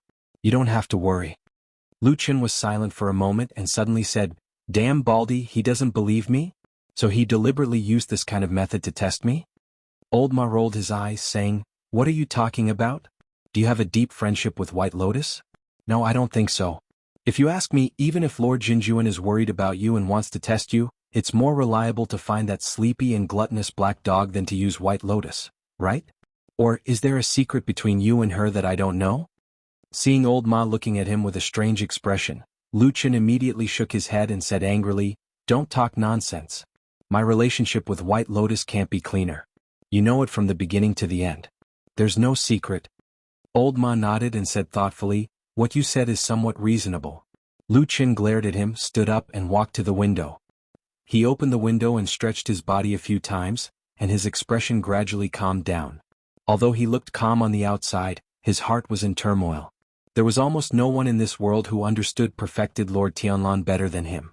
In fact, even he himself did not dare to say that he completely understood his master. Most of the time, this high and mighty soul formation perfected cultivator was like a god, mysterious and unapproachable. Now that I think about it, there seems to be something strange last night.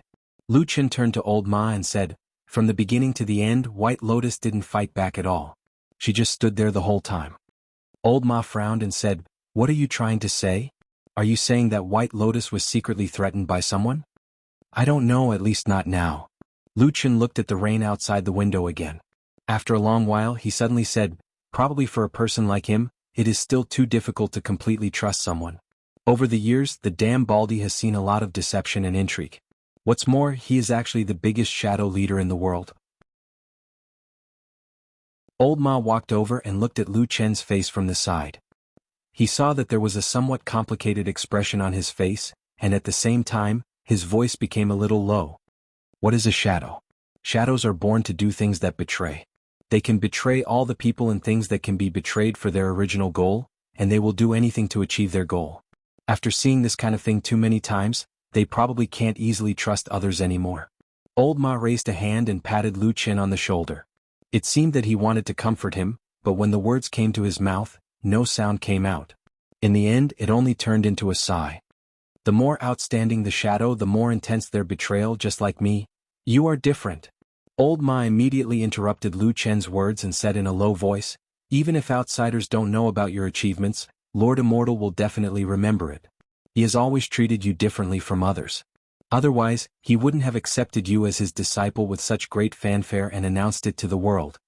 Lu Chen nodded, smiled and said, "You're probably right.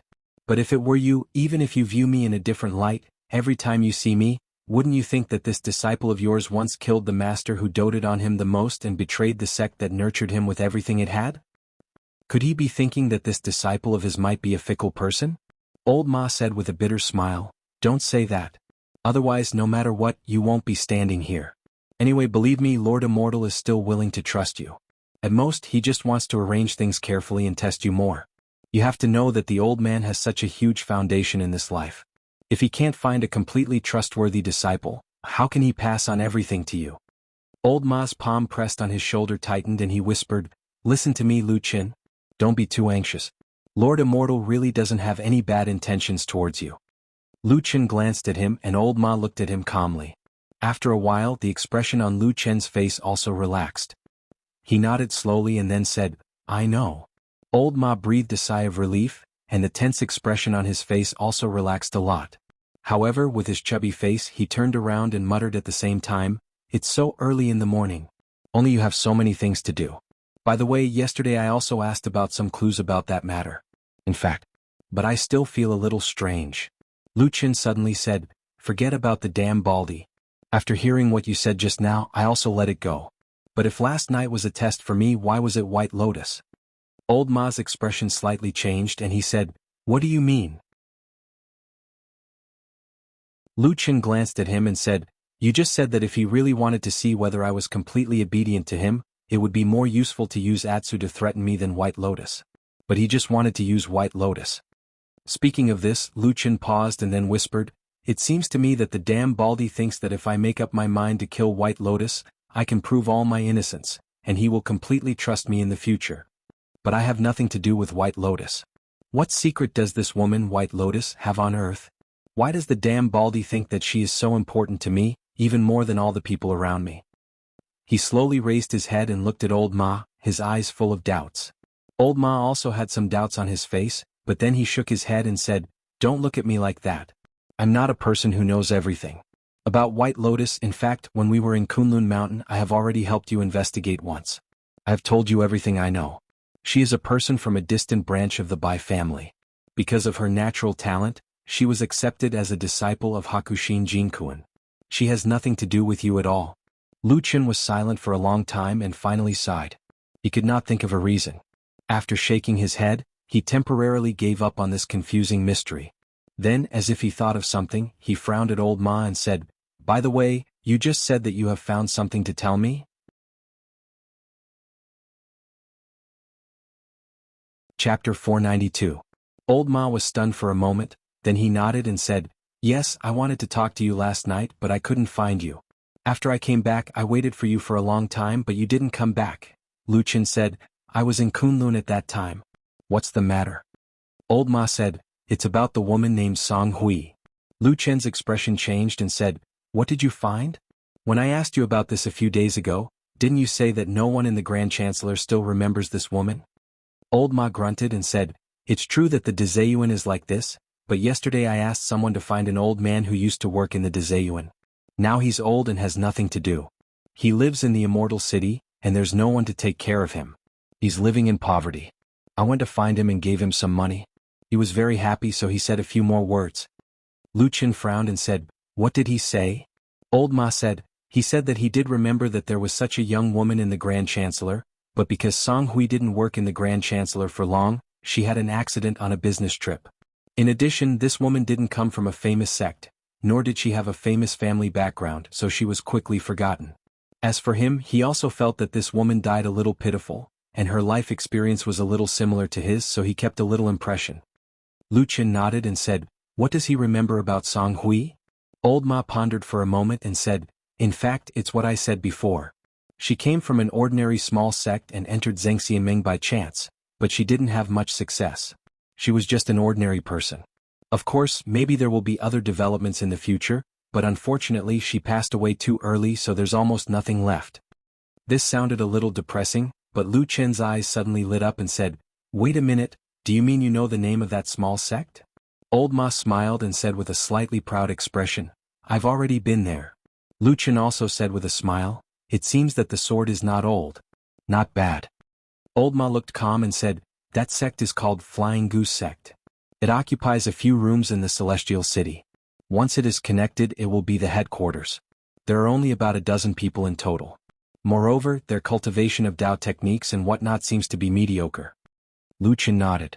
There were countless cultivators in the vast land of the Divine Prefecture, and the number of cultivation sects were as many as the hairs on an ox.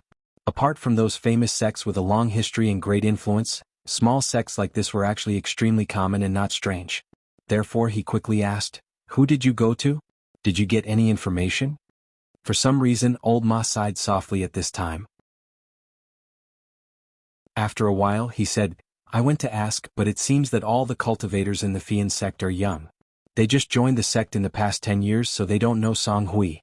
In the end, the head is the oldest so I have some impression of her."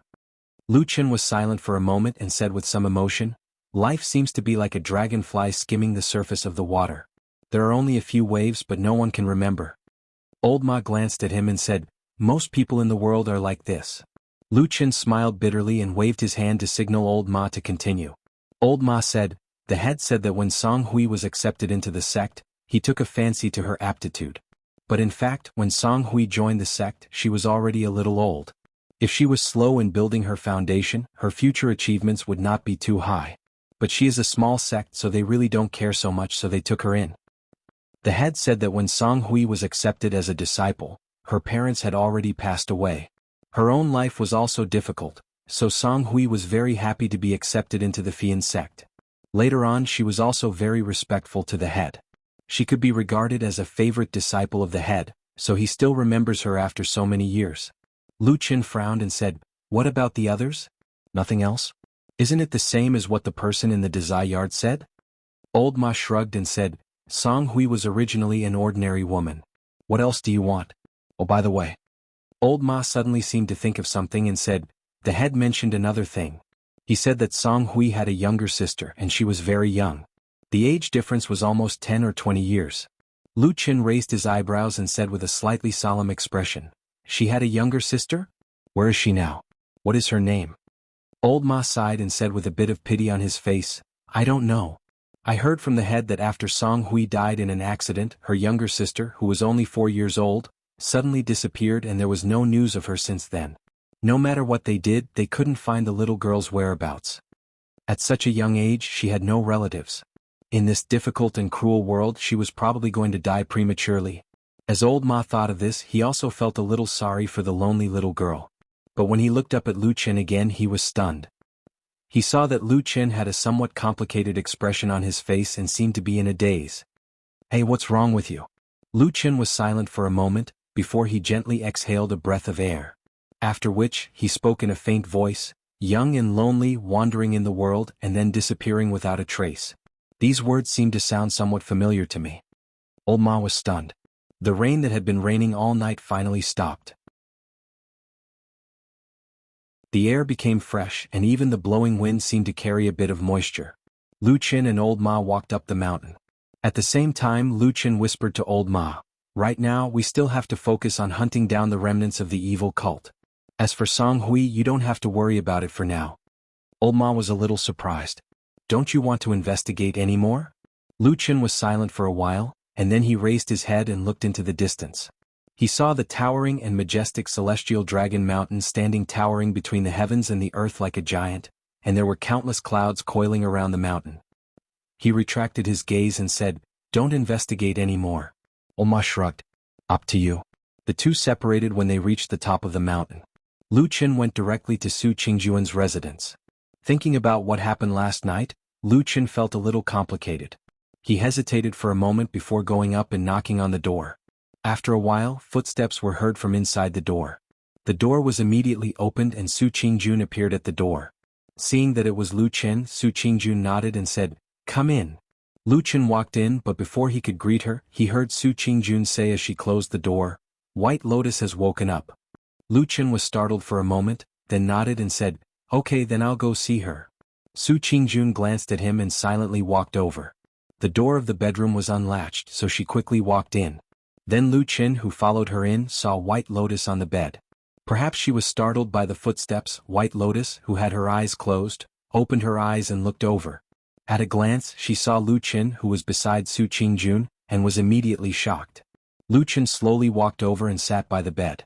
After a moment, he laughed dryly and raised his hand. "Are you okay?" "Not good." White Lotus said, "You just stabbed me last night. How can I be okay?"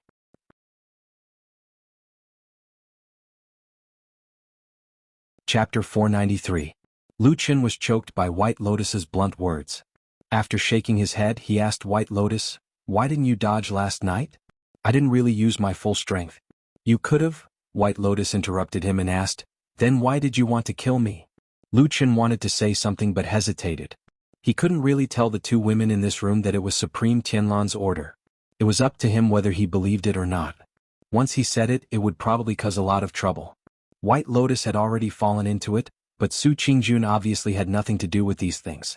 Lu Qin didn't want to add this kind of trouble to Su Qingjun at all. At this moment he even regretted bringing White Lotus to Su Qingjun last night. However, it was useless to say this now. Lu Qin pondered for a moment and then stared at White Lotus's weak and pale face lying on the bed, saying, "I know it's a little strange to say this now, but I really don't want to kill you. Let's talk about it later." White Lotus turned her head away and said, "Anyway, you can't answer my question, so I don't need to say anything more to you." Lu Qin sighed. At this point, there was basically no way to continue the conversation. Speaking of which, no matter how good-tempered one was, it was unlikely that one would be amiable to a person who had just stabbed him not long ago, right? Lu Qin softened his voice and said, "Last night, I brought you here with the intention of keeping a distance between men and women. I couldn't treat your injuries and I was afraid that it would ruin your reputation, so I came to find Qingjun for help. Now that your injuries have almost stabilized, why don't I take you to another place to stay?" Su Qingjun, who had been silent since entering the door, had a trace of surprise on her face at this moment. She glanced at Lu Qin.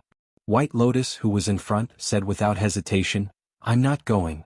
I'm staying here and not going anywhere." Lu Qin frowned and said, "This is Qingjun's house. If we continue to stay here, it will be bad if we bring trouble to her." White Lotus snorted and said, "I don't trust you now." Lu Qin wanted to persuade her again, but at this moment Su Qingjun, who was standing at the side, walked over and said to him softly, "Forget it. If she wants to stay here, then let her stay. It's not a big deal. Lu Chen raised his head and was about to speak when White Lotus smiled at Su Qingjun and said, "That's great. Thank you, Sister Su." Su Qingjun smiled and shook her head, saying, "We are all from the same sect, such a small matter is not worth mentioning. Also, you are Hakushin Jinkuan's last disciple. In terms of seniority, you are a generation older than me. I don't deserve to be called sister by you." Bai Lian chuckled and said, "My master passed away a long time ago. What use do I have for this useless seniority? Sister Su, you are my great benefactor last night. It is only right for me to call you sister." Su Qingjuan's heart shook for no reason. She subconsciously looked to the side and saw that Lu Chen's expression suddenly became a little gloomy, as if he had thought of something unpleasant. Walking out of the house and all the way to the door, Lu Chen stopped and turned to face Su Qingjun. Su Qingjun also stopped beside him and looked at him with a pair of bright eyes. Lu Chen's face showed a bit of apology and said in a low voice, "I'm really sorry. I didn't think that she would actually stay here today and not leave. If I had known, I wouldn't have troubled you last night. Now that things have become like this." Su Qingjun shook her head and said, "I just said it's nothing. You don't need to take it to heart." After a pause, she said again, "Besides, she is staying here with me. I don't see any big trouble. Is there something you haven't told me?" Lu Chen was speechless. After a while, he smiled bitterly and said, "It's not big trouble. Don't worry." Su Qingjun responded indifferently. She then said goodbye to him and turned to go back. "Hey Qingjun." Lu Chen called out from behind her. "What's wrong?" Su Qingjun turned back to look. She only heard Lu Chen say with a sincere expression, "Recently, when are you free to stay at home? I want to come over every day to see White Lotus. When her injuries are slightly better, I will immediately take her away and not let her bother you anymore. Is that okay?" Su Qingjun was slightly surprised and looked at Lu Chen. After a moment of silence, she nodded and said, "Okay, you can come.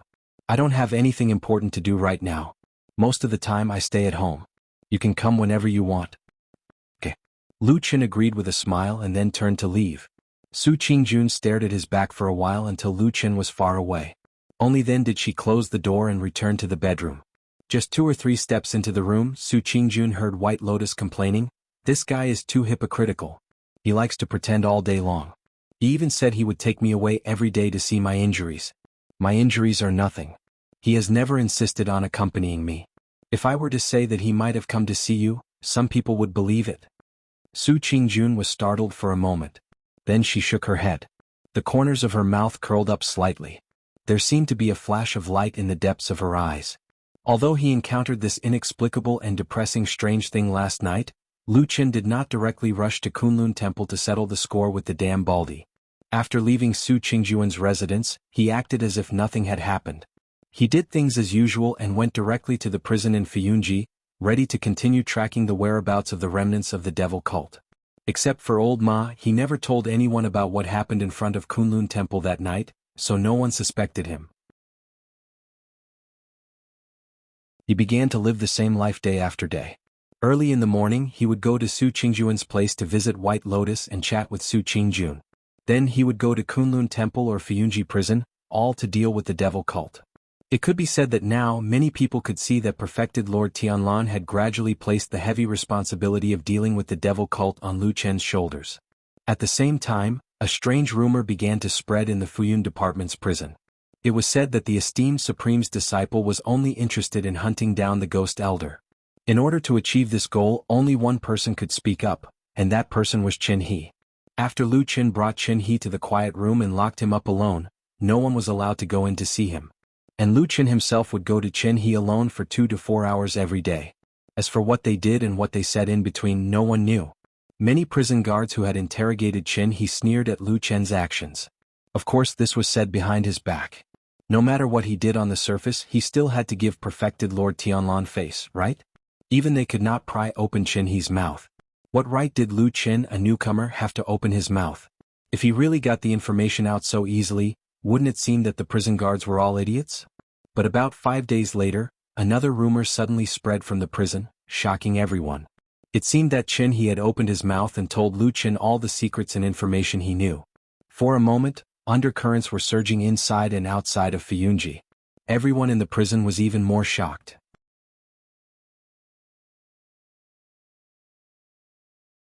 Chapter 494. When the news that Qin He, who had always been as tough as iron, suddenly opened his mouth spread out in the prison of Fiyunji, a lot of people were alarmed. For a moment, there was no telling how many people were paying attention to the prison of Fiyunji both openly and secretly. However, things did not go as many people expected. On the day that Qin He's mouth was leaked, Lu Qin had taken the important criminal away from the prison of Fiyunji in an odd way. This instantly shocked countless people. Even the Floating Clouds Agency was in an uproar. It must be known that although the Floating Clouds Agency was founded by True Lord Tianlan and they had been loyal and devoted to this famous True Lord for many years, ever since Lu Qin suddenly ascended to the position and became True Lord Tianlan's only successor and disciple, the relationship between the Floating Clouds Agency, which was led by Xueying, and this upstart who had ascended to the heavens in a single step was rather subtle. On the surface, everybody was still polite and close to each other when they met. After all, they were all on the same side. However, in private, inside Fiyunji, many voices were already spreading to Xueying's side, expressing their dissatisfaction. For so many years, it had been Fiyunji that had fought against the devil cult with mountains of corpses and oceans of blood. It was widely acknowledged in the world of cultivators that Fiyunji was the leading force against the devil cult, too. However, right now, although it did not seem to have been announced to the public, Lu Qin, who had not joined Fiyunji yet, had begun meddling in the hunting of the devil cult and was showing signs that he was going to seize all the power. In the decades since Lord Tianlan founded Fiyunji, it had gradually developed into a powerful organization that was powerful enough to look down on the entire Zhangxianmeng. With such a development, there was no telling how many people had benefited from it. Although Lu Qin looked polite on the surface, his actual actions showed that he was going to seize the fruits of benefits. Even though he was Lord Tianlan's disciple, his subordinates quickly disliked him. Of course, Lord Tianlan's position was too high and his reputation was too great. Nobody dared to say anything to him. However, Lu Qin was just an ordinary person. Who would listen to him so easily? As a result, the Floating Clouds Company quickly responded. While sending people outside to politely ask for Lu Qin's release, the Floating Clouds Company's internal leaders, led by Xueying, grabbed the people from the prison and scolded them harshly. Everyone said, "Have you prison guards stayed in that dark dungeon for too long? Have you all become stupid? The safest place in the world to imprison the devil cult's evildoers was the prison in Fiyunji. How could they just let him be taken away so easily?" Not to mention that Qin He was probably the only captive who knew the whereabouts of Elder Gue. What if something happened to him if he was taken away? What if the trail was cut off and they could never catch that old tortoise again? Can you idiots who look after the prison bear this responsibility? This series of questions that came like a barrage of bullets frightened the prisoners and guards. One by one they knelt on the ground and complained. Then one of them boldly told the truth. He said that they had tried to stop him that day. How could they dare to let such an important criminal go? If something happened to him, would they still want to live? But what? Xueying and many other Fiyunji leaders asked in shock and anger. But Lu Qin, that bastard, suddenly took out Lord Tianlan's personal keepsake. And as if he knew that it was not easy to explain, he actually took out a personal order from Lord Tianlan. It clearly stated that the criminal Qin He was to be taken away by Lu Qin. No matter how strong Fiyunji was, no matter how great their influence was, Lord Tianlan was still their sky. No matter what, they could not surpass him. Xueying and the others looked at each other, then ordered someone to take the personal letter and pass it around. After a while, in the silent and oppressive atmosphere, Xueying stood up and expressionlessly said, "It is indeed Lord Tianlan's handwriting." Then she turned around and left. Zhangxianmeng was the most powerful organization in the vast cultivation world of the Divine Continent. There were many experts and countless cultivators. What was interesting was that in such a powerful alliance, it was like a wall with holes in all directions. There were almost no secrets that could be kept. What happened in Fiyunji spread very quickly. Of course, this kind of thing was not particularly open to the public. Some people with hidden power and great abilities naturally knew about it. As for many people who were not powerful enough, they did not know about it. In the news that spread, there were some vivid descriptions that made people feel as if they were there. In particular, the Fiyunji leaders who held high positions, especially the group of old ministers and old confidants led by Xueying, made people feel that there was a gap and conflict between these powerful people and Sky Shadow, who was very likely to inherit Lord Tianlan's huge foundation in the future. In the past few decades, this was the first time that something like this had happened under Lord Tianlan, who was at the peak of his power. After Lu Qin took Qin He out of Fiyunji's prison, of course he did not just find a random place to lock him up. In fact, the people in Fiyunji claimed that this prison was the safest place in the world to lock up the remnants of the devil cult. This was also one of the reasons why the people in Fiyunji were angry. But soon everyone was speechless. Because according to the news that came, Lu Qin carried Qin He, who was tied up like a dumpling from head to toe, out of Fiyunji's prison, and directly entered the Kunlun Hall. Then the news that came was that he found a sturdy room at the side of the hall and threw Qin He inside. This time the people in Fiyunji looked at each other, speechless for a long time. No matter how tight the security of Fiyunji's prison was, it could not be compared to Lord Tianlan's, could it? If there was a safer place in the world than Fiyunji's prison to lock up the devil cult's prisoners, it would probably be beside Lord Tianlan. In short, although Lu Chen's action made many people dissatisfied, in the end, no one could say anything, so the criticism gradually subsided. And in the midst of this uproar, Lord Tianlan did not say a word from beginning to end, as if he did not know what was happening below. It was not until the third day after Qin He was caught and brought to the Kunlun Hall that Lord Tianlan called Lu Qin over and asked him, "I say, you've made such a big commotion, why don't you go and arrest him?" Lu Qin asked, "Arrest who?" Lord Tianlan said, "Old tortoise, haven't you always wanted to catch that person and then eradicate the devil cult?" Lu Qin snorted and said, "That's your idea, isn't it? Hasn't everything you've done over the years been for this purpose?" Lord Tianlan laughed and did not deny it. He said, "More or less. Of course I hope so too." Lu Qin nodded and said, "I know what I'm doing. Don't worry, I won't let you down." Lord Tianlan stared at him for a moment, then slowly nodded and said, "Okay." With that he turned around and walked away. But just as he took 2 steps, he suddenly heard Lu Chen's voice behind him. "Oh yes, I have another question." "Master." "Master?" Perfected Lord Tianlan's footsteps paused for a moment and he turned to look at Lu Chen. "I've never heard you call me that before. It's rare for you to do so today. Why, what do you want to ask me?" Lu Chen took a light breath and asked calmly, "I want to ask you, many years ago when I was an orphan who wandered the streets without parents, did you take in anyone else besides me?" Lord Tianlan suddenly narrowed his eyes and stared at Lu Chen with his deep eyes, but he did not say anything immediately. For a moment the huge Kunlun Great Hall fell into silence.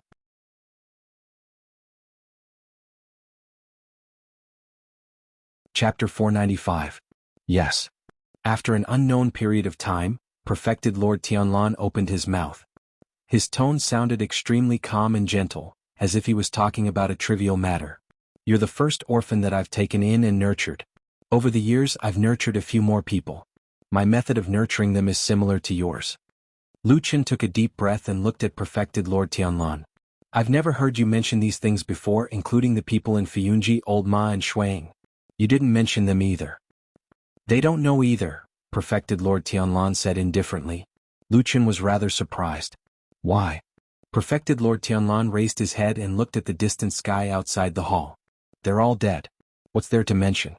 Other than me, no one else knows about this. You're the second person to know about this." "They're all dead?" Lu Qin was stunned.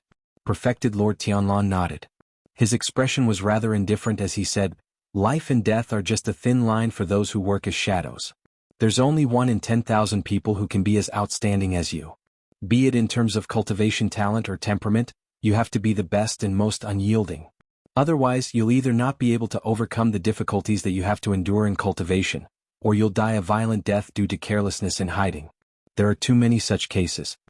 At the end of his sentence, his expression finally revealed a hint of regret as he shook his head slightly. The corners of Lu Chen's eyes twitched slightly. He seemed to still be in disbelief. "Other than me, everyone else is dead?" "They're all dead." Lu Chen fell silent. After a while he said, "Do you still remember their names?" "I don't remember. Dead people don't need names." Perfected Lord Tianlan looked at this disciple of his calmly. "You're not a newbie. After being a shadow for so long, you should understand these things. Even if it was you, if you had unfortunately exposed yourself and died in the evil sect, today no one would mention you again." Lu Chen was silent. After a while he said in a low voice, "I understand. It's just that when I occasionally think about these things, I still feel that it's a little unfair." Perfected Lord Tianlan turned around and walked into the depths of the hall. At the same time his voice rang out. "How can there be so much true fairness in this world? You've seen those who were born with good lives, but you've also seen those who had worse luck than you. They were all orphans, but how many of them died on the streets back then? So don't think too much. Now that you've made a name for yourself, just enjoy your life. Don't think about those unhappy things in the past. As the voice gradually weakened, perfected Lord Tianlan's tall figure walked into the shadows in the depths of the hall, seemingly about to become one with the darkness. Lu Qin looked at his back and suddenly shouted, "What about that matter? What should we do next?" Perfected Lord Tianlan's figure disappeared. Only his voice floated over. "Just do as you think." Lu Qin responded indifferently. Lu Qin's act of forcibly taking away a wanted criminal from Fiyunji's prison had attracted a lot of criticism, and it had also caused undercurrents to surge in Zhengxianmeng.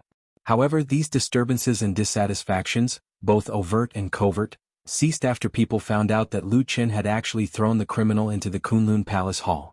It was not an exaggeration to say that perfected Lord Tianlan was the most famous perfected lord of the divine transformation realm in Zhengxianmeng. Why would people offend such a great god? In short, if there was any dissatisfaction in their hearts, they would hide it secretly.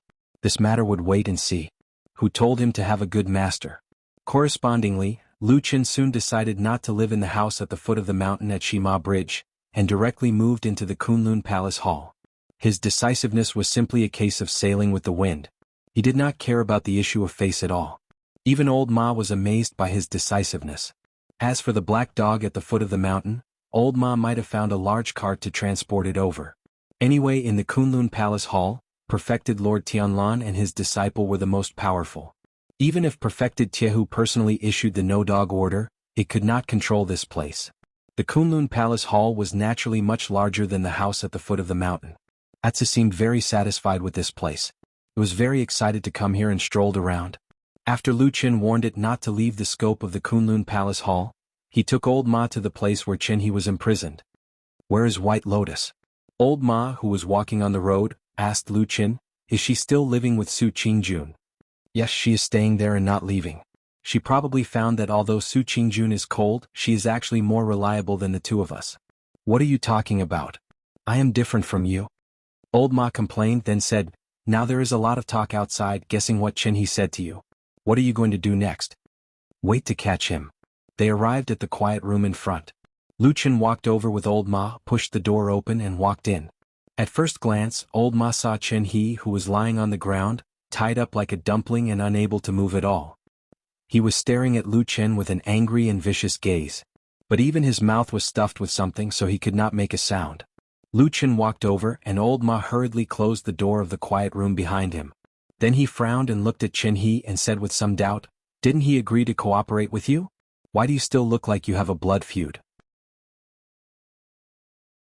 Lu Qin squatted down in front of Qin He, looked at him with a smile and said, "Probably except for you, everyone in the world knows that you have turned to me and my master, Lord Tianlan." After a pause, he deliberately added, "Of course this also includes your devil cult companions." Qin He's body twisted and wriggled, looking like he was about to go mad with anger. Old Ma saw this and was suddenly shocked and said, "I say, could it be you? I was talking nonsense to the outside." Lu Qin admitted what he had done in an unusually straightforward manner and said, "Otherwise, why would I be in such a hurry to move him from the prison to here? But Qin He, don't blame me, I'm actually saving your life. Otherwise, now that the outside world is talking about you betraying your master for glory, who knows when you will suddenly die in that prison." Old Ma looked at him with some disbelief. Fiyunji prison had been famous for many years, but such a thing had never happened before.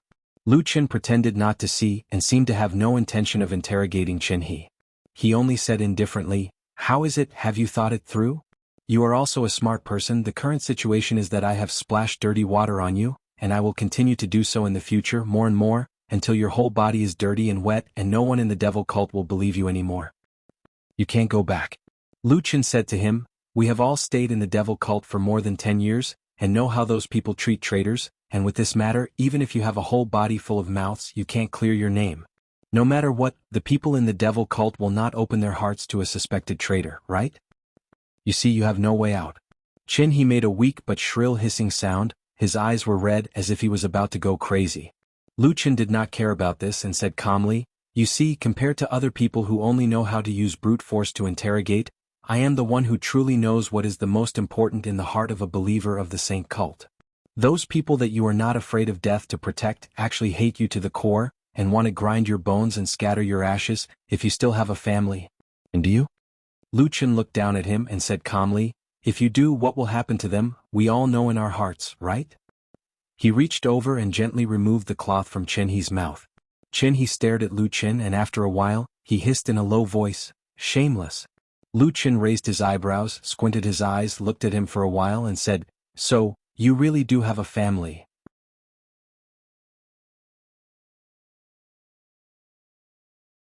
Chapter 496.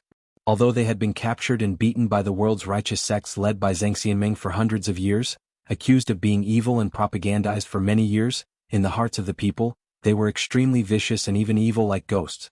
But the people of the evil sect were after all still human, of course they would have family and relatives, this logic couldn't be more simple. If only those who had no father or mother, lonely and destitute, could enter the evil sect, then this sect would have been completely annihilated hundreds of years ago. Back then, when Lu Chen was lurking in the devil cult as a shadow, among the core figures of the devil cult around him, there were many family and friends. For example, Master Elder Yun, who was closest to him, had a son and a daughter, and they had a very good relationship with Lu Chen. The elder brother Yun Jian was a good friend of Lu Chen, and the younger sister Yun Shaoqing grew up with Lu Chen. They had developed feelings for each other, and in the future, Elder Yun had even thought of matchmaking them. Unfortunately, in the far-reaching battle of the Barren Valley, not only did the world's righteous and demonic sects completely change, but even the fate of the insignificant individuals, everyone came to an abrupt end on that night, and then embarked on a different path. When Lu Chen woke up from the pain of being burned by the black fire, Yun Jian and Yun Shaoqing had already died in that battle. In the chaos, even their corpses could not be found, and from then on, everyone was separated from each other. Hey! A voice suddenly sounded in his ear, and at the same time, someone pushed his shoulder. Lu Chen was shocked and turned to look, only to see old Ma frowning at him, a puzzled look on his face, and asked, "What's wrong with you?" Lu Chen was silent for a moment, then shook his head and said, "Nothing." Throwing the past memories from his mind, Lu Chen took a deep breath. The past was over, there was no medicine for regret in this world. "Do you know why I brought you here from the dungeon?" Lu Chen looked at Chen He and said, "That prison was full of people from the devil cult. If I didn't take precautions, I was really afraid that you would die inexplicably at any time." Chen He stared at him angrily, but had no intention of refuting his words. Lu Chen said calmly, "We are all smart people, it's better to lay things out. Your performance in the devil cult is much better than the real fanatics I saw back then. You shouldn't be someone who is willing to give up everything for those illusory gods. Then what's left is nothing more than seeking fame and fortune, as well as the well-being of your family." Lu Chen smiled, looked at him and said, "But you have nothing now. You're locked up here and tortured day and night. You can't even beg for death. What benefits do you have?" So, it was for the sake of a loyal reputation that would be immortalized for generations to come. But look, it's all gone now. The reputation that you valued has been smeared by me. Also, how do the people in the devil cult treat traitors? Let me think about it. I'll definitely be hunted to death. You see, I hid for more than 10 years back then. In addition, if you have a family, of course you will vent your anger. You are an old man, don't tell me you don't know these things? Chen He's face slowly contorted. He clenched his teeth and stared at Lu Chen with his eyes wide open. A thin trail of blood slowly flowed from the corner of his mouth, as if he had bitten through his lips. Old Ma frowned at the side. He seemed to be a little uncomfortable with Lu Chen's tone of voice. However, Lu Chen did not seem to have any intention of letting Chen He off. As if he was talking about something that could not be more normal, he said, "If I remember correctly, in the devil cult, when dealing with the family members of traitors, the higher the position, the more ruthless they are. Even the elderly and children are not spared. Exterminating the whole family is also common. If there are some lunatics among those who go, then those family members will suffer even more, especially some women and children." He gently exhaled, looked at Chen He and said, "You know, I am not threatening you, I am speaking the truth." Chen He was silent, the muscles on his face contorted. After a while, he suddenly said in a hoarse voice, "Your actions, what's the difference between you and the evil people of the devil cult? No, you're even more vicious than us." Lu Chen raised his head, his expression a little strange. But after a while he was heard saying, "I'm different from you." But what exactly was different he did not say. "Rely on me." Lu Chen said to Chen He, "You are now at the end of the road, there's no way out. Even if you'd rather die than submit, after you die, you won't get the reputation you want, instead you'll harm your friends and family. Why bother?" Look at me, I have the most powerful Zhangxianmeng in the world, the most powerful demigod, and I'm his only disciple. If you rely on me, you'll be able to walk under the sun, all kinds of benefits, reputation, resources, you'll have it all. Everything that the devil cult can't give you, I'll give it to you easily. Not to mention you can also save your friends and family from disaster. Lu Chen's tone from the beginning to the end was gentle and calm, his words patient and pleasant to listen to. It looked like he always convinced people with reason. But for some reason the other two people in the room, when they looked at Lu Chen, felt a faint chill in their hearts. It gave people the feeling that they were looking at a gentle but terrifying devil, slowly dragging people into hell with a smile. How is it? Lu Chen said to Chen He, I've placed all the results of this matter in front of you. If you still don't wake up, then you can go to hell. Chen He's expression changed, he gritted his teeth, and after a while he shouted hoarsely, Why should I believe you? Old Ma, who was standing at the side, sighed in his heart and looked away. He knew that this tough man who had once withstood torture, could not hold on at this moment. Lu Chen smiled, then reached out to untie the rope on Chen He's body, at the same time said gently, It's okay, you can discuss these things with me, just tell me what I need to do to make you believe me. When Lu Chen and Old Ma came out of the room and walked to the door of the Kunlun Hall, they found that it was almost dark. They had actually stayed there for a whole day. Looking at the beautiful sunset in the distance, Lu Chen was in a daze, while Old Ma sighed and said, Congratulations. Lu Chen said lightly, What's there to congratulate? It's just a rope in a person who has no way to go. Old Ma smiled, thinking that if this matter was really so simple, there were not many people in the world who could do it. Old Ma. Lu Chen suddenly called him. What's wrong? Old Ma said. Lu Chen said, After a long time I sometimes feel a little scared. Some people and things in the past I thought I could remember them forever, but now, in a flash of 10 years, I find that I seem to have begun to forget. Old Ma's heart moved and he said, What have you forgotten? Oh, and what things? Lu Chen shook his head, his face a little blank. After a moment he said, You go back first, I'll wait here for my master to come back, it's time to discuss the last thing with him.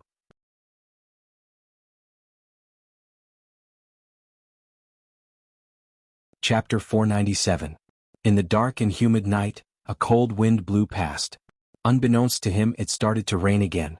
The rain hit the eaves and flowed down, gradually forming a transparent wall of water hanging on the eaves. The water droplets floated down in the dark and dripped on the ground, making a low and sweet sound. Sister Sue? In the originally dark and quiet room, there was suddenly a call. With some caution, it floated over from the bed. It was White Lotus's voice. On another bed not far from the other side of the room, Su Qingjun turned over and responded. Then she seemed a little surprised and said, This is the first time you called me that, right? Is it? White Lotus thought for a moment and seemed a little embarrassed. We weren't familiar before, but now that you saved my life and are older than me, I still have to call you sister. Su Qingjun smiled in the dark and said, Although I helped to treat your wounds, the person who really saved you was actually Lu Chen. I can't take this credit. White Lotus snorted and said, He stabbed me first. If I still have to be grateful to him, then I can't do it. Su Qingjun smiled and said, That makes sense. After a pause, Su Qingjun looked at where White Lotus was and said, White Lotus, when I heard you talking to Lu Chen a few days ago, I had a question that had been puzzling me. You didn't seem to be controlled by him at that time. Why didn't you dodge at that critical moment? If the injury had been more serious, you would have lost your life. White Lotus suddenly became silent. After a while she said in a low voice, I wasn't controlled by him, but I was still controlled by others. Her words were very vague and soft towards the end. Su Qingjun didn't hear it clearly and asked in surprise, What? White Lotus didn't seem to want to talk about this topic anymore. She turned to look at the window not far away and looked at the shadow swaying in the darkness. She heard the pleasant sound of rain outside. She seemed to be startled and then said faintly, It's raining again. Su Qingjun looked at her and heard White Lotus's voice floating over like the wind outside. She said, I wonder if it's raining on Kunlun Mountain now? Su Qingjun was startled and then slowly sat up. She said softly, What's wrong? Do you miss home? White Lotus shook her head in the darkness and said sadly, I don't miss home. I just miss the things on Kunlun Mountain. Sister Su, you've been out for so long. Do you miss home? Su Qingjun was silent. After a while she said, Of course I still miss home. After all, my parents are still there. But I heard that they seem to have some resentment towards you? White Lotus said, When I was still on Kunlun Mountain, I had already heard such rumors. Su Qingjun was lost in thought. Then she smiled bitterly and said, "They are my parents. I didn't completely live up to their expectations. But that place is still my home." "You're so good. No matter what, you still have a home that you miss, unlike me." White Lotus suddenly sneered. After a pause she said, "My master who died probably practiced that kind of ice and snow martial technique. He practiced it too deeply and as a result, his temperament became as cold as ice. So I don't feel that he was passionate towards me. But like what you said, we were still master and disciple. Although he died inexplicably, he also caused me a lot of trouble." Su Qingjun was shocked and said, "Are you saying that Hakushin Jinkuin, he, harmed you?" "I was a person who hid under a big tree. I planned to enjoy the shade but suddenly the tree fell. Of course I was embarrassed." White Lotus said snappily, "On the contrary, look at Lu Qin. He's so glorious now. Not to mention me, even you, compared to when we were in Kunlun Mountain, it's like heaven and earth." Although she knew that this kind of thing wasn't a happy thing, but when Su Qingjun heard White Lotus's words for the first time, she couldn't help but laugh in her heart. After a while, she stood up and walked to White Lotus's bedside and sat down. White Lotus turned her head to look at her in the darkness. Even in the darkness, Su Qingjun seemed to be able to see the girl's unusually bright eyes. "Don't hate Lu Qin too much in your heart," Su Qingjun said softly. "What?" White Lotus asked. Su Qingjun sighed and said, "In the past so many years, he has been a dangerous shadow who licks blood from the tip of a knife. I don't know how many lives he has taken. In other words, I don't know how high his cultivation is now, but his means of killing are definitely not bad." She turned her head and stared into White Lotus's eyes, saying in a low voice, "Think about it. If he really wanted to kill you that night, would that knife have missed?" White Lotus was silent. After a while, she suddenly turned over and faced the wall, looking like she was about to fall asleep. In front of the main hall of Kunlun, perfected Lord Tianlan had already dismissed the guards who guarded the Kunlun hall. Then he and Lu Qin, master and disciple, sat on the ground at the entrance of the main hall casually, with their backs against the tall doors behind them. Facing the rain that kept dripping from the eaves, they chatted and drank casually, as if this was a casual and carefree life. Except for the sound of the wind and rain, there was no other sound. It seemed that only the two of them were left in such a huge hall. Perfected Lord Tianlan stared at the boundless dark sky in the distance and did not speak for a long time. That was until Lu Qin's voice rang in his ears as though he wanted to confirm it with him. "So it's decided then?" Perfected Lord Tianlan nodded and said, "Let's do it."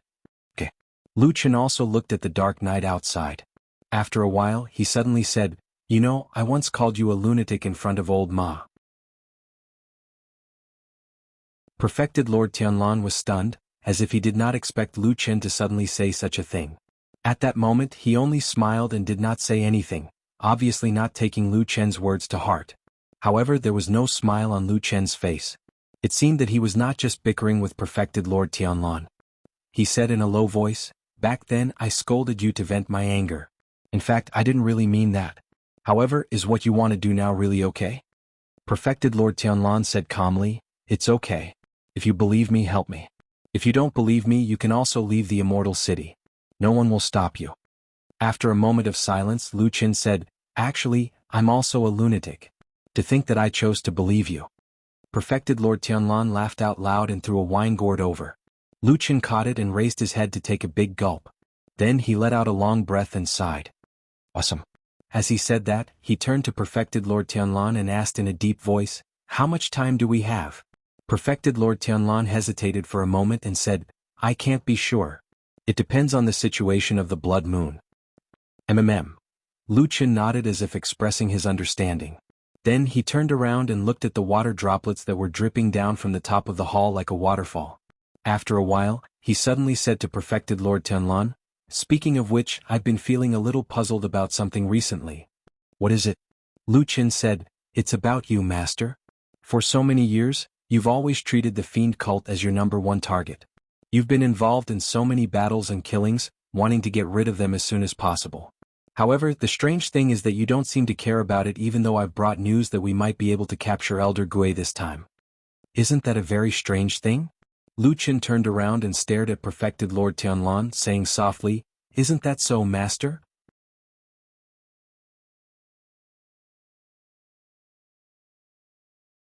Chapter 498. There's nothing to be concerned about. He's just a stray dog who's old and feeble. Apart from barking a few times, he can't do much in the current situation. Perfected Lord Tianlan's expression did not change as he said indifferently, if we can catch him, we'll eliminate him. If we can't, he won't be able to do much anyway. Why should we care about him? Lu Chen did not say anything else. He just turned his head silently and looked at the boundless night outside. Then he raised his head and drank. Although Perfected Lord Tianlan's words to Lu Chen were very calm and relaxed, he was the boss. He could say whatever he wanted. If his subordinates also had the same attitude, then there must be something wrong with their brains. Of course, Lu Chen's brain was not damaged. Therefore, he very wisely pretended that he had not heard Perfected Lord Tianlan's words. He did not neglect any of the arrangements and preparations that should be made. He had been forced into a dead end. In the end, he still lowered his head in the face of reality. He was originally a person who was not even afraid of death. In the end, he found that he could not bear to die with a stain on his name. Not to mention that his family might even be tortured and killed by his fellows from the devil cult whom he had risked his life to protect. Since that was the case, what was the point of persevering and dying? Therefore, it was better to change his way of living. At this point in life, there was no turning back. There was only one path in front of him. Just thinking about it made him feel a little sad. Since there was such a gap in his mind, the remaining desires quickly broke through all his defenses like floodwaters. His past perseverance seemed to be worthless at this moment. However, before he completely defected, he only had one last insistence and request for Lu Chen. He wanted to see his family. Lu Chen agreed. Of course, this matter could not be separated from the all-powerful Fiyunji. Lu Chen directly found Shuang. These two were now the most powerful nobles under Perfected Lord Tianlan. Regardless of whether their previous relationship was a little delicate, after Lu Chen explained the situation to her, Shuang immediately agreed and began to act without hesitation. He's family was not settled in the most flourishing immortal city in the world.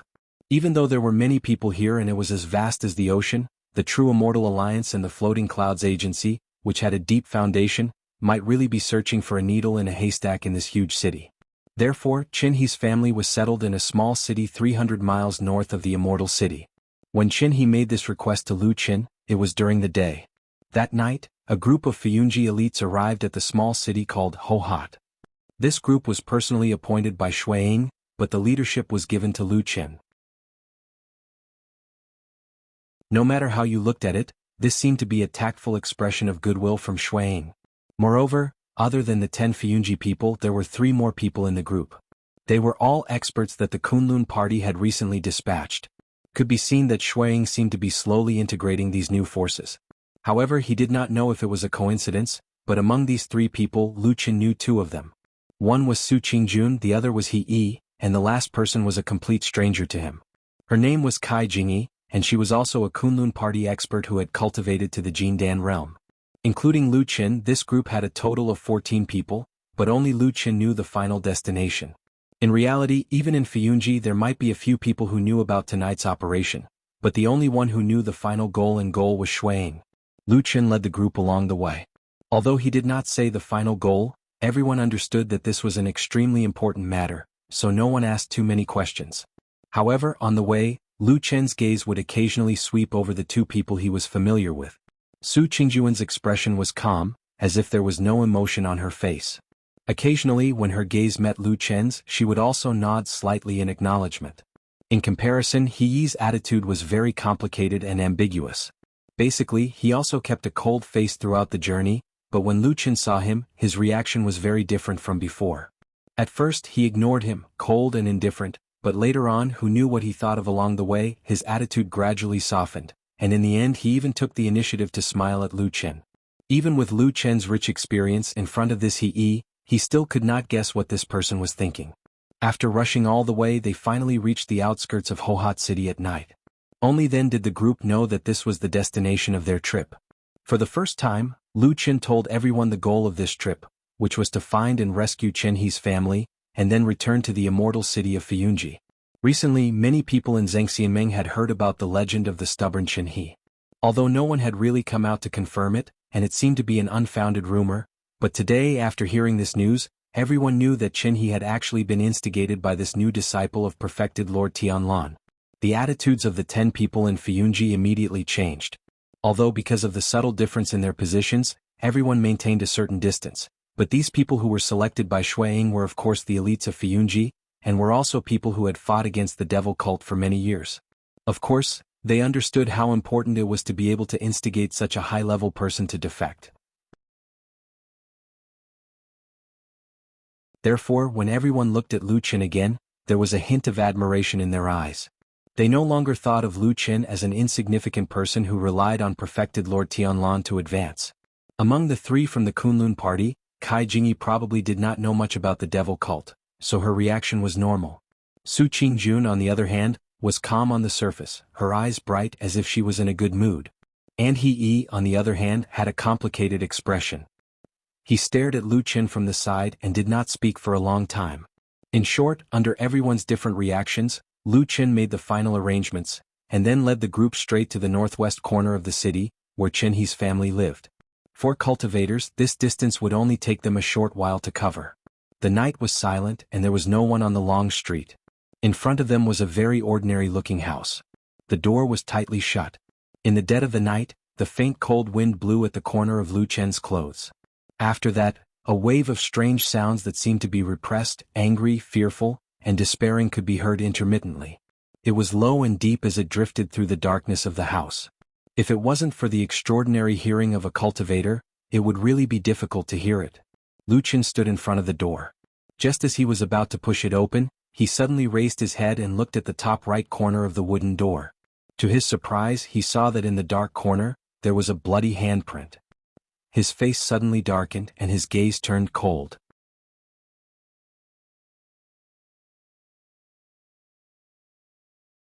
Chapter 499. Lu Qin silently pondered for a moment, retreated back from the door and then directly summoned the 10 Fiyunji men over, quietly instructed a few words, at the same time pointed to the bloody handprint on the main door. The members of the Floating Clouds division turned their heads to look. However, they did not reveal any surprised expressions. At most, a few of them frowned slightly before nodding their heads in agreement. Following which, the 10 Fiyunji men silently dispersed, started to sweep towards the four corners of the house. Looking at their direction, most likely very soon they would be able to surround the house tightly, almost not leaving any gaps. This was a very strange feeling. It looked like there were only 10 of them, but it felt like there were hundreds and thousands of them. Those who were not sent out by Lu Qin were the 3 Kunlun party men. Right now they were still standing behind Lu Qin. Towards Lu Qin's decision, the Fiyunji people did not express any objections.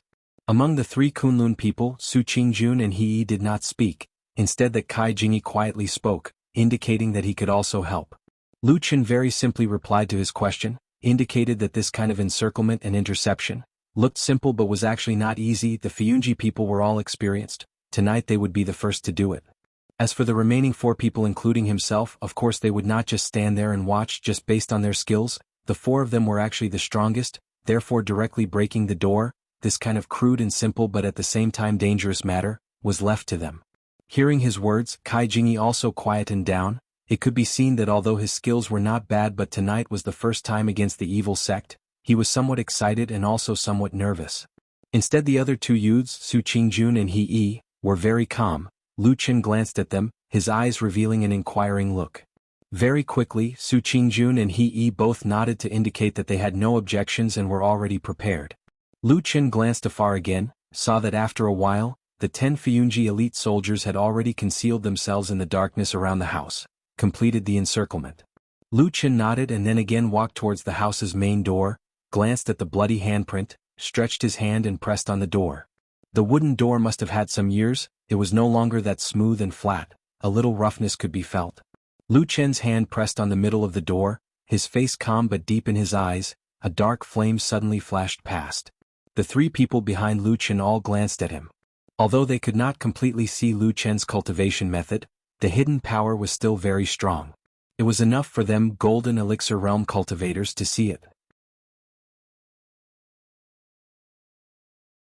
A low and light sound was heard. The door bolt behind the door seemed to have broken, separated by a thick door and then fell to the ground. Lu Qin's hand slightly exerted force, the door creaked open. Lu Qin turned and nodded to the 3 behind and then stepped in. Su Qingjun and the rest followed. At this moment, it was really late at night, everything was quiet. In the cold and cheerless night, there was not the slightest movement apart from the faintly discernible groan of pain.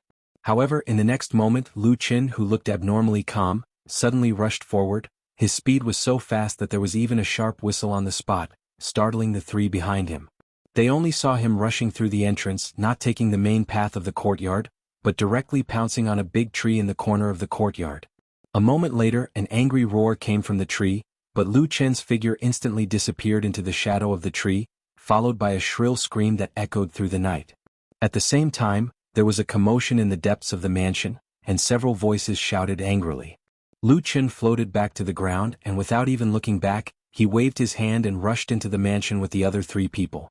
The moment he waved his hand, one of his palms was already full of blood, and when he rushed forward, behind them, a person fell down from the big tree, heavily hit the ground, his body twisted and convulsed, blood flowed out from his body, it looked like he would not survive. Amidst the hubbub, Lu Chen and the rest rushed straight into the backyard and immediately smelled a strong stench of blood. Corpses started to appear on the ground, and at the same time, someone cried out in alarm and anger. The evil faction demons rushed out from a few houses and started to fight with them.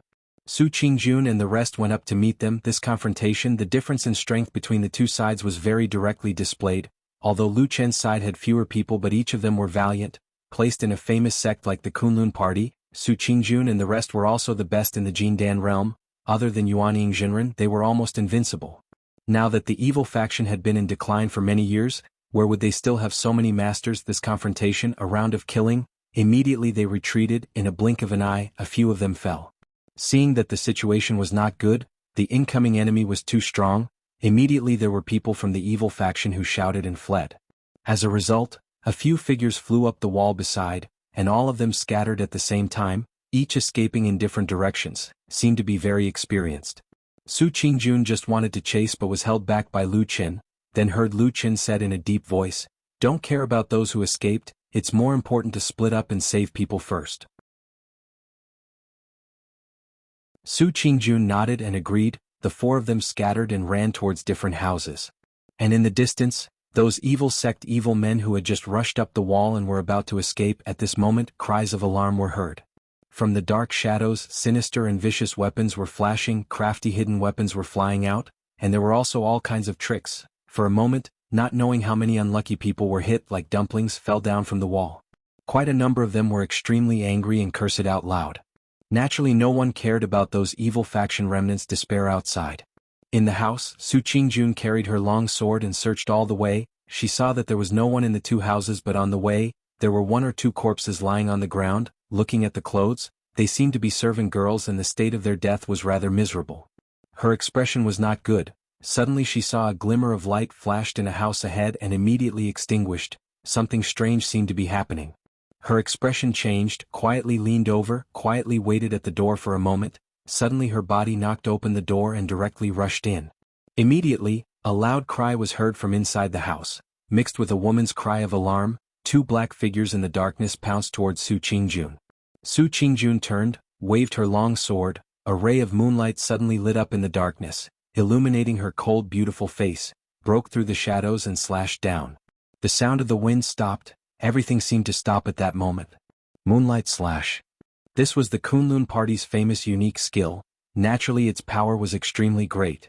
In a single exchange, a miserable cry was heard. One of the black figures flew out directly, while the other black figure stood stiffly on the spot, not moving for a moment. Then blood appeared. A moment later, a hoarse cry was heard, directly fell to the ground, blood gushing out.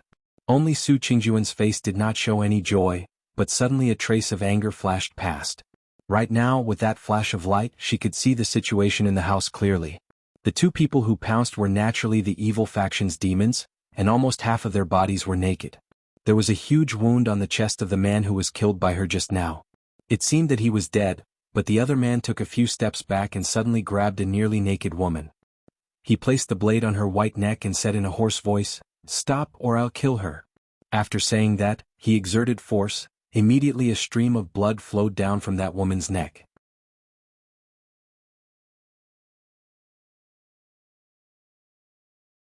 Chapter 500. There was only a glimmer of light in the dimly lit room, but one could vaguely see that the woman's appearance was rather beautiful. Probably because of this, she was humiliated, but at the moment she was struggling at death's door. It seemed that she was still not out of danger and could die at any time in the hands of this exasperated and desperate evil cult heretic. Su Qingjun blocked the way out of the door but did not step forward. Facing this situation, she was somewhat at a loss. When the evil cult heretic saw that Su Qingjun had no intention of giving way, he became even more anxious and angry. He stretched out his hand and the knife made a cut on the woman's body. Immediately, a wound appeared on her smooth shoulder and blood gushed out. The woman immediately screamed. Following that, the evil cult heretic roared, "Get lost, this slut is Chenhe's wife. If you don't move, just wait to collect her corpse." Chenhe's wife? Su Qingjun was shocked and could not help but take another look at the woman. Her heart suddenly hesitated. This group of people had hurriedly marched from afar and rushed here overnight. Wasn't it to bring Chenhe's family back? If there were any accidents and the people they brought back turned into corpses, then Lu Chen's plan would all be in vain. The long sword in Su Qingjun's hand slowly drooped down. Although her face was filled with disgust, her body still subconsciously started to slowly retreat. The evil cult heretic saw this and was overjoyed. He laughed wildly and grabbed the woman and ran out. He did not care that the woman's clothes were tattered and she was in an extremely sorry state. However, when they were near the door, the woman suddenly cried and struggled as if no matter what, she did not want to walk out of the room. The evil cult heretic was furious and waved his hand. "Papa." 2 slaps, causing the woman to cry bitterly. Su Qingjun was so angry that her face turned white. She raised the long sword in her hand and was about to stab. However, at this moment the evil cult heretic was extremely vigilant. He turned and grabbed the woman's throat, glaring at her and said, "If you want her to die, then come over." Su Qingjun could only forcefully stop her body. The anger and grievance in her heart almost overflowed. Her pair of bright eyes stared fixedly at the vicious thief. That devil cult sorcerer seemed to have noticed Su Qingjun's current state of hesitation and became more and more savage. Facing Su Qingjun's murderous gaze, not only was he not afraid, but he even looked at Su Qingjun with a lascivious gaze. Then he licked his lips and said, "Little girl, you're lucky today. I'll remember you." As he spoke, he let out a maniacal laugh. As for the unspoken meaning in his words, no one could think about it. Just that Su Qingjun was an intelligent girl. This time, her chest almost exploded with anger. At the same time, her cheeks were crimson red and her face was filled with murderous intent. She could not wait to immediately rush up and dismember this person's body, but in the end, she could only stand there powerlessly. That evil cult heretic sneered and dragged the woman out of the door. Just as he was about to escape, suddenly at this moment, in the darkness outside the door, in the corner beside the door, a black dagger that almost completely blended in with the surrounding darkness silently pierced out from the darkness. It went straight into the chest from the back, piercing through the heart. That evil cult heretic's body shook greatly, his entire body suddenly stiffened. A moment later, a shadow flashed out from the darkness. It was the expressionless Lu Chen. He stretched out his hand and pushed. Immediately, that evil cult heretic together with the woman fell back into that house. That woman screamed and rolled on the ground twice. Suddenly, she realized that she had left that scoundrel's control and immediately crawled forward with all her might. Su Qingjun, who was at the side, rushed up and first stood in between the woman and the evil cult heretic. Then she slashed her sword towards that person. The moonlight suddenly appeared, lighting up a cold halo. Following that, blood blossomed. That evil cult heretic's entire body was sent flying by this sword. In midair, one could see that his flesh and blood were already badly mutilated. It could be seen how powerful Su Qingjun's sword was. With a bang sound, that mutilated body hit the wall at the side and then rolled down. At the same time, Lu Chen, who was at the door, had just walked in. Su Qingjun hatefully looked at that evil cult heretic who could not be more dead. Then, she heaved a sigh of relief and turned to look at Lu Chen. If it wasn't for Lu Chen's sudden appearance and ambush outside the door, she most likely would not have been able to do anything to this person. So, Su Qingjun revealed a rare smile. Just as she was about to speak, she suddenly saw that Lu Chen had just walked into the house and immediately turned his back. His first action was to directly close the door. The room suddenly became a few degrees darker. Su Qingjun was still in shock. Lu Chen instead maintained a posture of facing the door with his back facing them. He opened his mouth and said, "Lady, please wait." Su Qingjun was startled and then she was horrified. She quickly turned around and saw that the woman was hiding beside the bed, holding a pair of scissors that she'd taken out of nowhere. The scissors were aimed at her throat, and it seemed as if she was about to stab it in. "Don't be like this." Su Qingjun cried out. That woman's face was filled with despair and pain. Tears flowed down her face and she said with a trembling voice, I don't want to live anymore. But there are still my 2 children in the cellar in the backyard. I beg you to save them. Send them to their father's side. Even if Lady Qin. Suddenly Lu Qin, who had been standing motionlessly by the door with his back facing them, suddenly opened his mouth and directly interrupted her mournful words. He said in a deep voice, Please listen to me. I am Lu Qin. This lady is called Su Qingjun. Both of us are disciples of the Kunlun party. We came here today to rescue you and meet Qin He. Speaking until here, he paused for a moment and then said in a calm tone, Tonight we passed by this house and found 2 evil cult demons. We killed them. Then we found Lady hiding in the neighboring room and went to the cellar together to rescue the children. This is what happened. The 2 women in the room were silent for a moment. Their faces showed surprise. Lu Qin then turned to look at Su Qingjun and said, Qingjun, is it like this? Su Qingjun took a deep breath and nodded heavily. Then she looked at the woman with sympathy and said, That's right. If others ask, I will also say the same. I will never mention what happened tonight again. The woman was stunned at first. Then her body trembled and her breathing became rapid. Tears kept flowing. Gradually, the scissors in her hand slowly drooped down. Su Qingjun breathed a sigh of relief and looked at her with some relief. Suddenly, she heard Lu Chen's voice again, Qingjun, help find a new set of clothes for the woman to change into. Su Qingjun suddenly came to her senses and quickly walked over to support the woman. The woman grabbed her hand and nodded again and again. It seemed that she didn't know what to say, but also seemed to be a bit frightened and doubtful. Su Qingjun comforted her in a low voice and then let her find another set of clothes in the room to change into. In this dark night, she and Lu Qin were willing and trying hard to cover up such a secret. But at this time, suddenly, there was a burst of footsteps in the corridor outside the door. A moment later, a voice sounded. Was he? He stopped in front of the door and knocked on it, saying, Lu Qin, junior sister Su, I think I heard some commotion over here. Did something happen? The room was silent for a moment. The woman's face suddenly revealed a nervous and frightened expression. Su Qingjun looked back and found that Lu Chen's brows were wrinkled. His eyes were staring deeply as if he wasn't looking at the wooden door, but the figure standing in the darkness outside the door.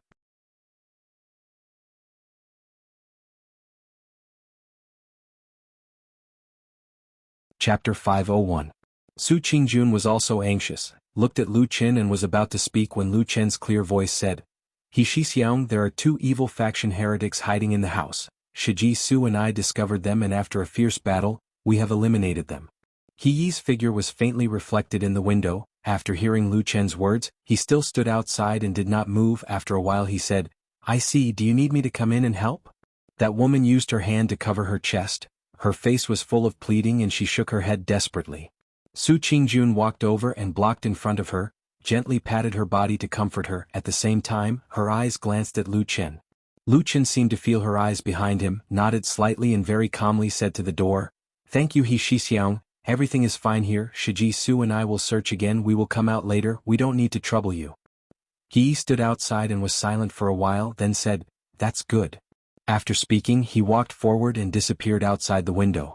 It was quiet in the house.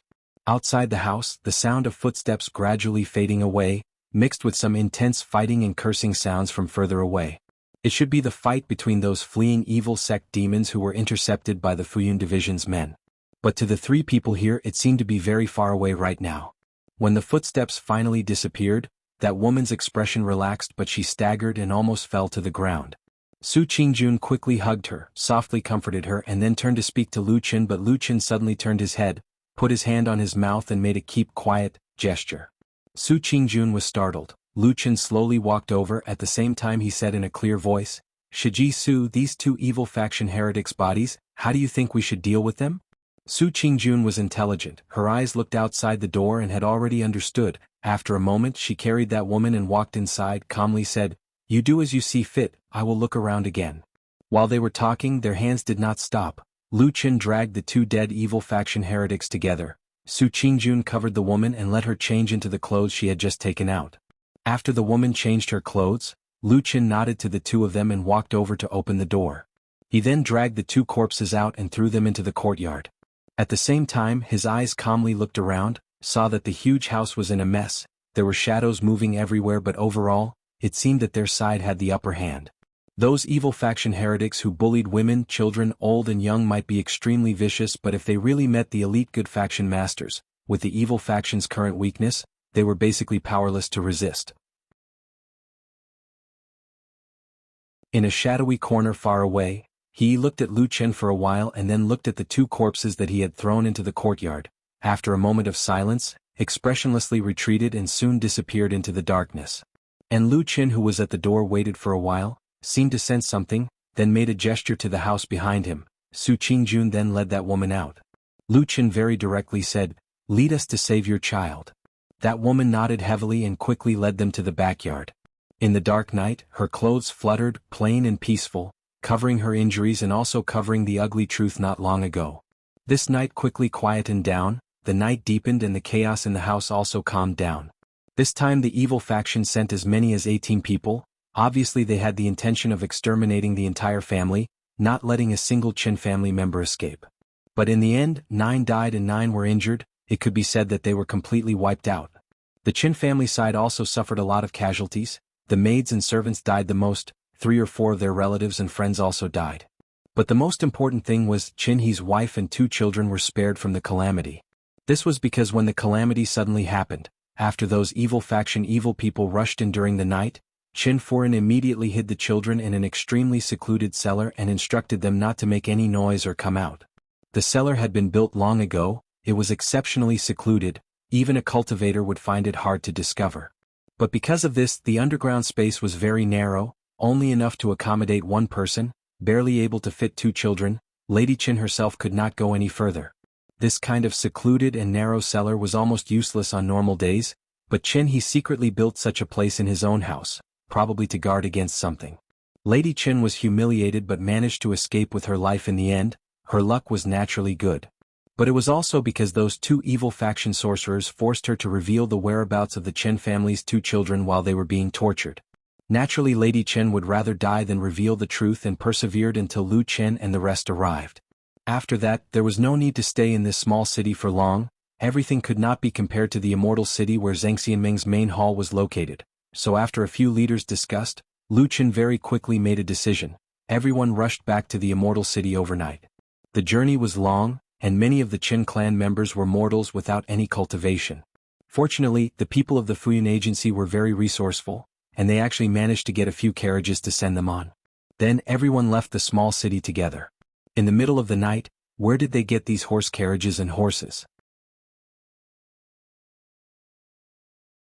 Because of these horse carriages, the speed of returning was much slower than when they came, but no matter what, this time at least they had more or less completed their mission, so everyone was still relatively relaxed and happy.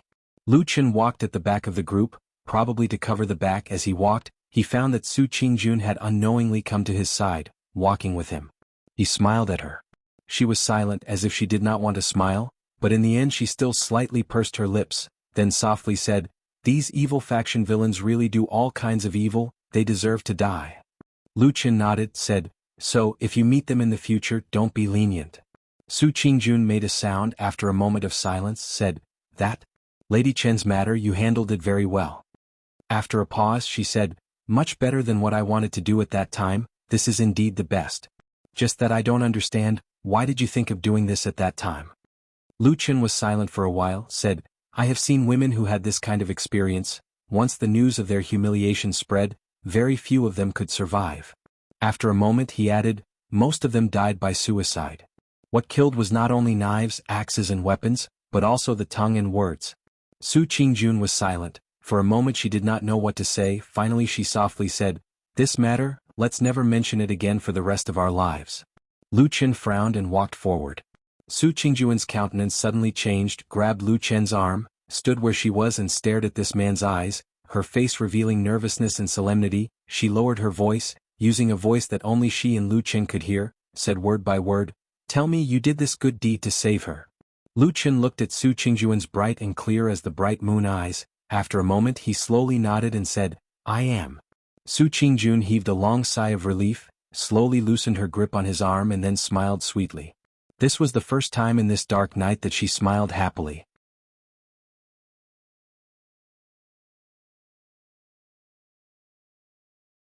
Chapter 502. There were no more accidents along the way. After daybreak, the group arrived at Immortality and returned to Mount Tianlong. Mount Tianlong was where the headquarters of Zhengxiameng was located. It was a place that had been in operation for hundreds and thousands of years. Naturally, it was the safest place in the world.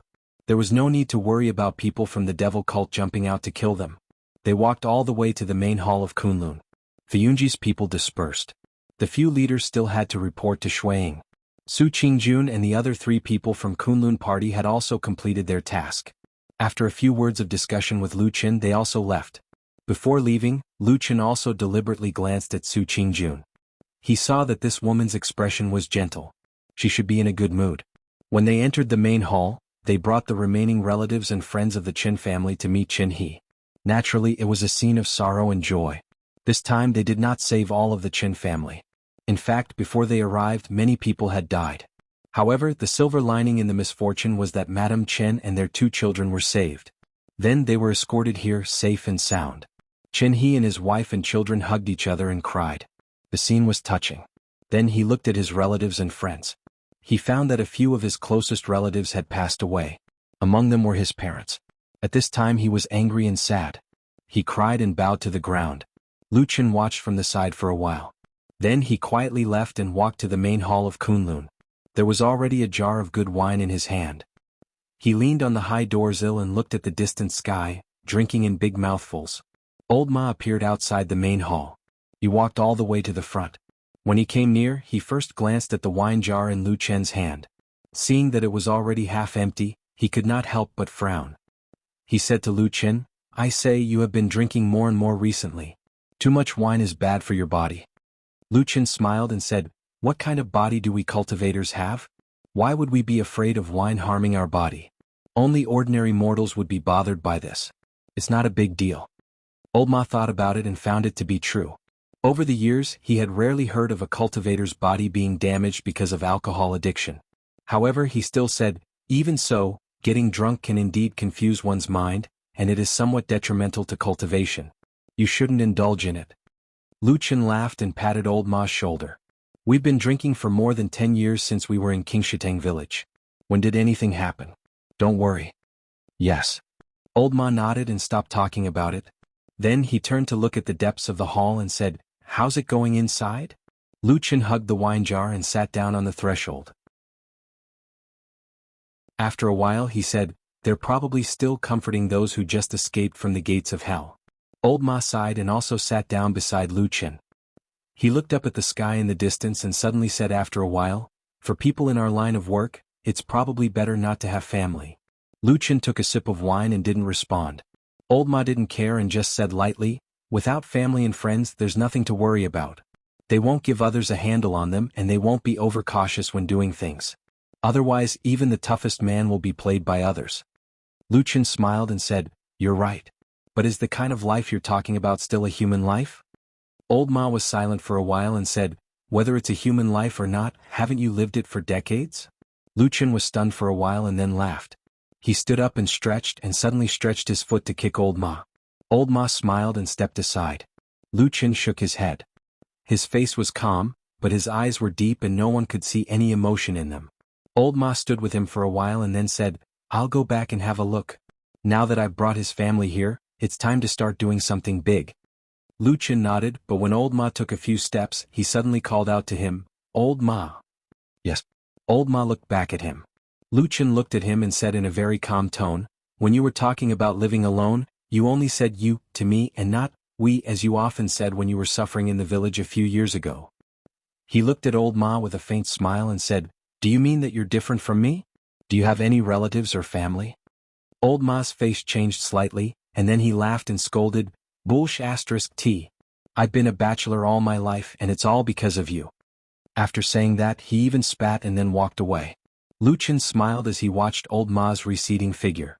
After Old Ma's figure gradually disappeared, the smile on Lu Chen's face slowly disappeared. It became a little cold, with a hint of bitterness. He turned around and looked at the sky outside the main hall.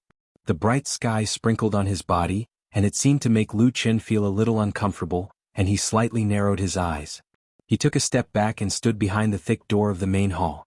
There was a shadow on the other side, blocking the light, and his expression seemed to be a little relaxed. Then he thought for a while, picked up the wine jar and took a big gulp of wine. Then he muttered to himself, "The person who is hated by gods and devils, I'm talking about you.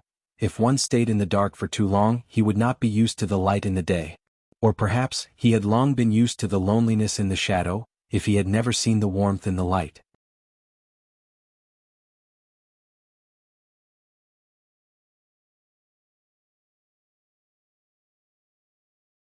Chapter 503. In the huge underground city of the Immortal City, the day seemed to be similar to the past. Many cultivators in the starry hall of Zhengxianming were busy setting up. From afar they looked like diligent ants, receiving orders and concentrating on completing their mission. The runes and talismans that were gradually taking shape from nothing seemed to be forming a huge formation. However, no one knew what it would be used for in the end. The strange blood moon in the sky was still floating in the air, emitting a blood-red light. However, it would occasionally tremble violently. The red light trembled and swept across the huge space. Perfected Lord Tianlan came to the underground maze again. As expected, he found Perfected Lord Guyu at the huge statue in the center of the city. After greeting him, Perfected Lord Tianlan sat down and looked at the blood moon above him.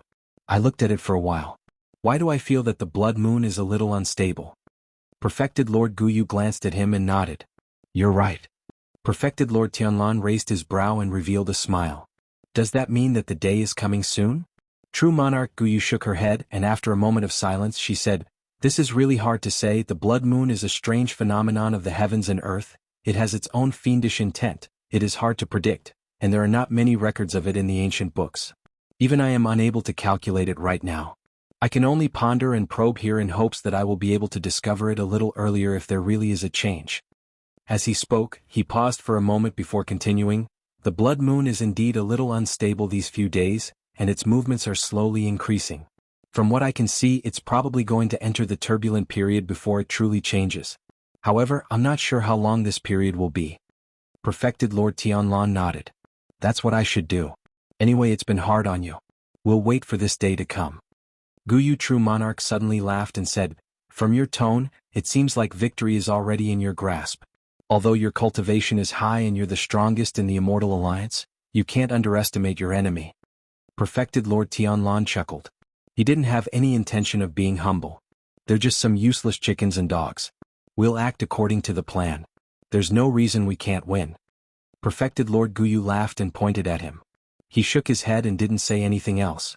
After a while, he seemed to have thought of something and asked Perfected Lord Tianlan, "Oh right, how are your subordinates doing with the demonic cult? I heard that your new disciple is doing quite well." Perfected Lord Tianlan said indifferently, "What do you mean by doing well? It's just young people messing around." Perfected Lord Tianlan said indifferently, "What? It's just the young people messing around." As for the demonic cult, they're doomed. The Devil Sect and our true Immortal Alliance have been fighting for 1,000 years, but now they have declined to such an extent. As he spoke, he revealed a sorrowful look, probably thinking of the heyday of the evil sect. Comparing the two, he could not help but despise the current evil sect. Perfected Lord Tianlan flicked his sleeves, got up and walked away. At the same time he said, "He's just a clown, not worth mentioning. You, on the other hand, are very important. If there are any major changes, remember to inform me as soon as possible." True Lord Guyu looked at his back and said, "Don't worry, I know what I'm doing." Seeing Perfected Lord Tianlan leave, Perfected Lord Guyu looked up at the blood moon in the sky and closed her eyes, looking like an old monk in meditation. However, in that strange blood-red light, his originally calm appearance seemed to have an extra hint of coldness and killing intent. In the great hall of Fiyunji, Xueying, Lu Qin and Qin he sat in a quiet room. Aside from them there was no one else. At this moment, Qin He's gaze swept across Shui Ying's enchanting, beautiful yet dignified face. He sighed in his heart. The Floating Clouds Agency had been fighting against the devil cult for many years. As the leader of the Floating Clouds Agency, Shui Ying was naturally a great enemy of the devil cult. If there was an assassination list, this woman would at least be ranked in the top 3. The blood feud that once would turn hostile and fight to the death the moment they met was now sitting peacefully in this room. Even if they were not joking, it was clear that everyone's goal was the same. That was to get rid of the mysterious elder ghost of the demonic cult. The twists and turns of life were so strange that it was hard to predict. When Lu Qin turned his head to look at Qin, he strangely, Qin He suddenly came to his senses and realized that he had been lost in thought just now. He nodded to the man and woman who held great power in front of him, then stretched out his finger and pointed at the map on the table in front of them. Elder Ghost's whereabouts are mysterious and he is naturally suspicious. He almost never meets with ordinary demonic cult members. Instead, every 5 to 7 years he will train a messenger to take charge of the demonic cult in Immortal City. Of course I am one of the messengers, Qin He said in a low voice. Lu Qin and Shui Ying looked at each other, a trace of excitement in their eyes. Qin He's position was indeed unique. After inciting this person, it could be said that they had the demonic cult's throat in their hands. Come to think of it, these few years the evil faction was too weak. The only person who could be on the stage was the mysterious Elder Ghost. If it was in the heyday of the past, how could there possibly be such a person? Where did he meet you? Lu Qin asked. Shui Ying, who was sitting on the side, also stared at Qin He, obviously very nervous. Unexpectedly, Qin He smiled bitterly and drew a big circle on the Immortal City map on the table, saying, "Other than the Azure Dragon district of Sky Dragon Mountain where your Zhangxianmeng is, I have been called by him to meet the other 3 places, White Tiger, Vermilion Bird and Black Tortoise. Counting carefully in these few years, I have met him at a total of 63 places." Lu Qin and Shui Ying were both shocked and looked at Qin He in disbelief. Qin He continued, "As far as I know, Elder Ghost has a unique characteristic. Even when the divine sect, evil sect was still flourishing, and the other elders were running amok in the world, he was still lurking in the Immortal City. For decades, no matter how the world situation changed, no matter how dangerous it was, he still refused to leave the Immortal City." Lu Qin's heart suddenly moved, and Shui Ying seemed to have thought of something. After pondering for a moment, she asked Qin He, "Do you know the reason?" Qin He shook his head and said, "I don't know this, and I feel that other than Elder Ghost himself, no one else in the demonic cult knows the reason." Shui Ying nodded and said no more. Lu Qin then asked, "Then can you find Elder Ghost?" Qin He thought for a moment and said, "In the past he used a secret technique to tell me where to meet him. Now it is naturally impossible. But if we check the 63 places we met in the past, we should find. Those 63 places he probably gave up after seeing them once or twice." Shui Ying suddenly interrupted him, her gaze hidden deep, looked at Qin He and said, "But you remember all of them?" Qin He's expression did not change and he said calmly, "I have a very good memory." Lu Qin smiled and said, "It's a good thing to have a good memory. Come, tell us how we can find that old turtle from these places."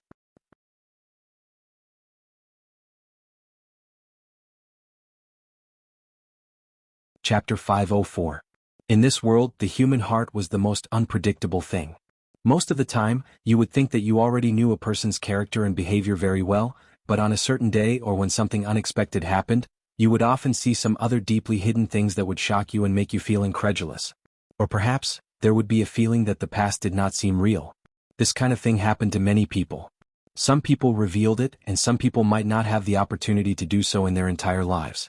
As for whether it was right or wrong, good or bad, it was up to each person to have their own opinions. However, there was a kind of person who was particularly eye-catching when it came to this kind of thing because this kind of huge change was bound to happen to them. They were patient, tenacious, lurking and even wearing masks, living a familiar life. But one day they suddenly threw away their masks, tore off their disguise and revealed their true colors. Then they caused pain and shock to everyone around them. This kind of person had a dark and mysterious code name in Zhangxianmeng and Fiyunji, called the Shadow.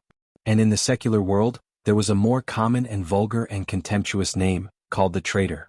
Until now, Lu Qin and the others had already discovered that Qin He was a very complicated person. He could be loyal to the so-called God sect and would rather die than submit, but he could also turn hostile and ruthless in the blink of an eye. Moreover, Qin He did not think that he was a traitor. He had his own opinion on this kind of thing. He felt that what Lu Qin had done in the past was a traitor, and he himself had been forced to make this choice when he was at the end of his rope. He felt that he did not disappoint the world or the earth. After all, he had suffered so much for the God sect, but he was still loyal and unyielding. However, those who he had repaid with his life had repaid him by harming his family. This was intolerable. He had no choice but to rely on Zhangxianmeng and Fiyunji. It was all those bastards' fault. Of course, the man named Lu Qin had done a lot of things during this period, and his methods were not honorable. However, Qin He was very smart and did not hold a grudge against him. He was the only descendant of the famous Lord Tianlan, and also a new noble in Zhangxianmeng. He was an important person who held great power, including the life and death of his whole family. For such a person he only needed to serve him loyally. It was useless to think about dissatisfaction and resentment. Moreover, his wife had said many good things about Lu Qin. In short, after Qin he put down the knot in his heart and relied on Zhang Xianming, he immediately became a person who could adapt to circumstances. Since he had already decided to rely on Lu Qin, he quickly began to show his ability in front of Lu Qin. He began to lead Lu Qin, Shui Ying and Fiyunji's men to hunt down the remaining evil sect members and the remaining well-hidden spies in the huge immortal city. Yes, even after experiencing so many storms, there were still remnants of the devil sect in the immortal city. This sect that had been passed down for thousands of years still had a deep foundation, and there were still people secretly lurking in the shadows that no one knew about. However, Qin He was not an ordinary follower of the evil sect. His identity was extremely special. He was a messenger that was recently groomed by Elder Ghost. In the immortal city, he had a status that was second only to one and above tens of thousands. In other words, he knew far more secrets about the evil sect than most people. And this time Qin He seemed to have gone all out. Once he turned hostile, he was even more ruthless than the people of Fiyunji. He mercilessly killed his former comrades, with an attitude of not leaving a single blade of grass behind. Thus, in the immortal city Fiyunji stirred up another reign of terror. That year, the number of people killed by Fiyunji in the immortal city was said to be unprecedented. Although it was not as exaggerated as a bloodbath, but many people in many places could smell the thick stench of blood. Then, in broad daylight, they saw some ordinary people being dragged out of their homes. Some were beaten up, some were killed on the streets. Then, to the onlookers who looked at each other in shock, they loudly announced that these were the remnants of the evil sect. To show his loyalty, Qin He took the lead in front of Lu Qin and Shui Ying, and even personally killed 5 to 6 people. He was very heavy-handed and his methods were very fierce. He looked as if he was afraid that others would think that he did not hate the evil sect sorcerers. Lu Qin and Old Ma had been doing these things for the past few days. They had seen all of Qin He's methods. Most of the time the two of them did not make a move. The ones charging in front were Qin He and the fierce elites of Fiyunji. They found a place to watch. Old Ma said to Lu Qin in a low voice, "Why do I feel that there is something wrong with this person's heart?" Lu Qin looked forward, his expression did not change. He also lowered his voice and said, "Don't talk nonsense. He is doing things for us." Old Ma sneered and shook his head. "I heard that he still thinks that he has a clear conscience?" Lu Qin glanced at him and frowned. "Come on, Qin He has only chosen his own path. Naturally he has to walk on this path. What's so strange about that?" Old Ma snorted and did not say more about these things. He changed the topic and asked, "Isn't the most important thing now to catch that old tortoise? Why do we keep catching these small fries?" Lu Qin said, "First, these are not small fries. They have hidden themselves so deeply. If it wasn't for Qin He, it would be almost impossible for us to dig them out. And after these people are dug out, the situation that the evil sect has been operating in the immortal city for many years will almost completely collapse. This is very important. Secondly, Elder Ghost is cunning and suspicious. But no matter how he hides his tracks, he is like a mouse. He will always have a territory network. We are cutting off the blocked passages one by one. As long as that old tortoise still insists on not leaving the immortal city, if this goes on, there will soon be a day where he has nowhere to escape to." Old Ma nodded. He did not seem to have much of an objection to Lu Qin's deduction.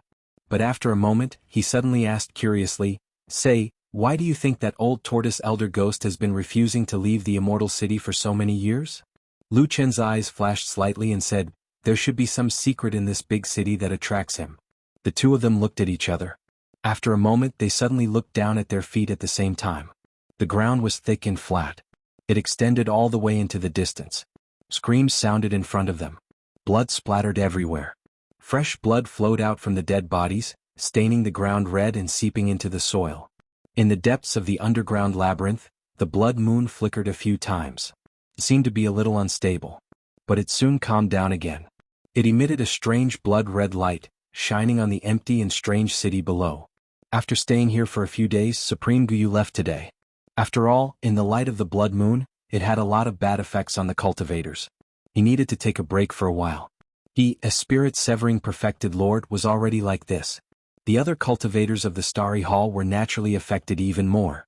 So after many days there were much fewer people busy here. At a glance, in the city in the blood light, there were probably less than 20 Starry Hall cultivators working. Compared to this huge city, the number of people was really pitiful. Could be said that there were almost none. It was also under such circumstances, in a quiet house not far from the statue in the center of the city, in a well that had long dried up in the backyard, a light patter suddenly sounded. After a moment, at the bottom of the dark well, a secret door made of a large piece of stone slowly opened.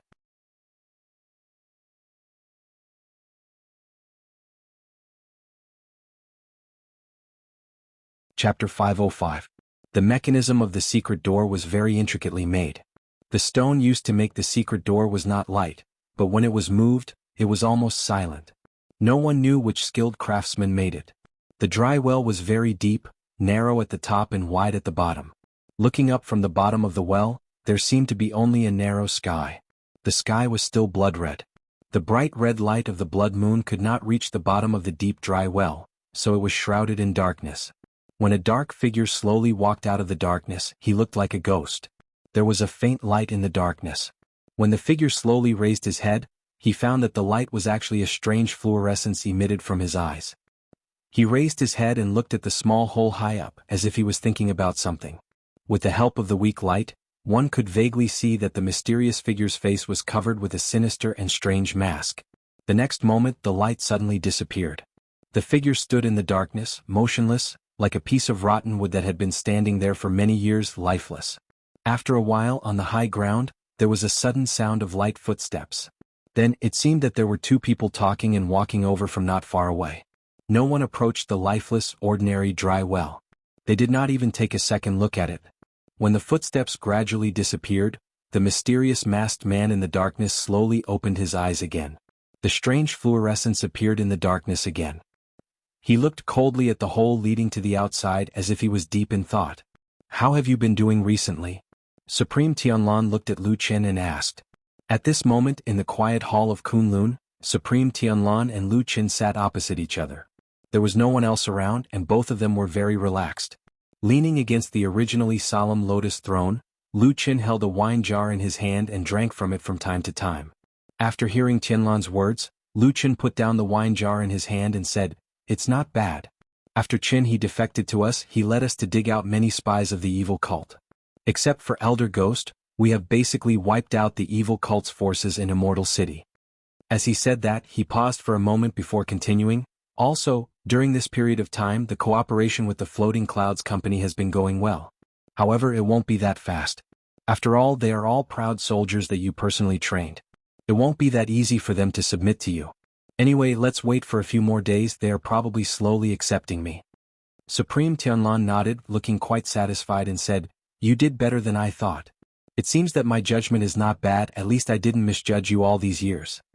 Lu Chen clicked his tongue twice, raised his head and took a big gulp of wine. After swallowing it, he said leisurely, "Actually, it's all thanks to you that I have a backer. When I have nothing to do, I will use you to boost my courage and pressure others. From time to time, I will remind the people of the Floating Clouds Agency that I have you backing me. I am also your only disciple, the future successor of the Foundation.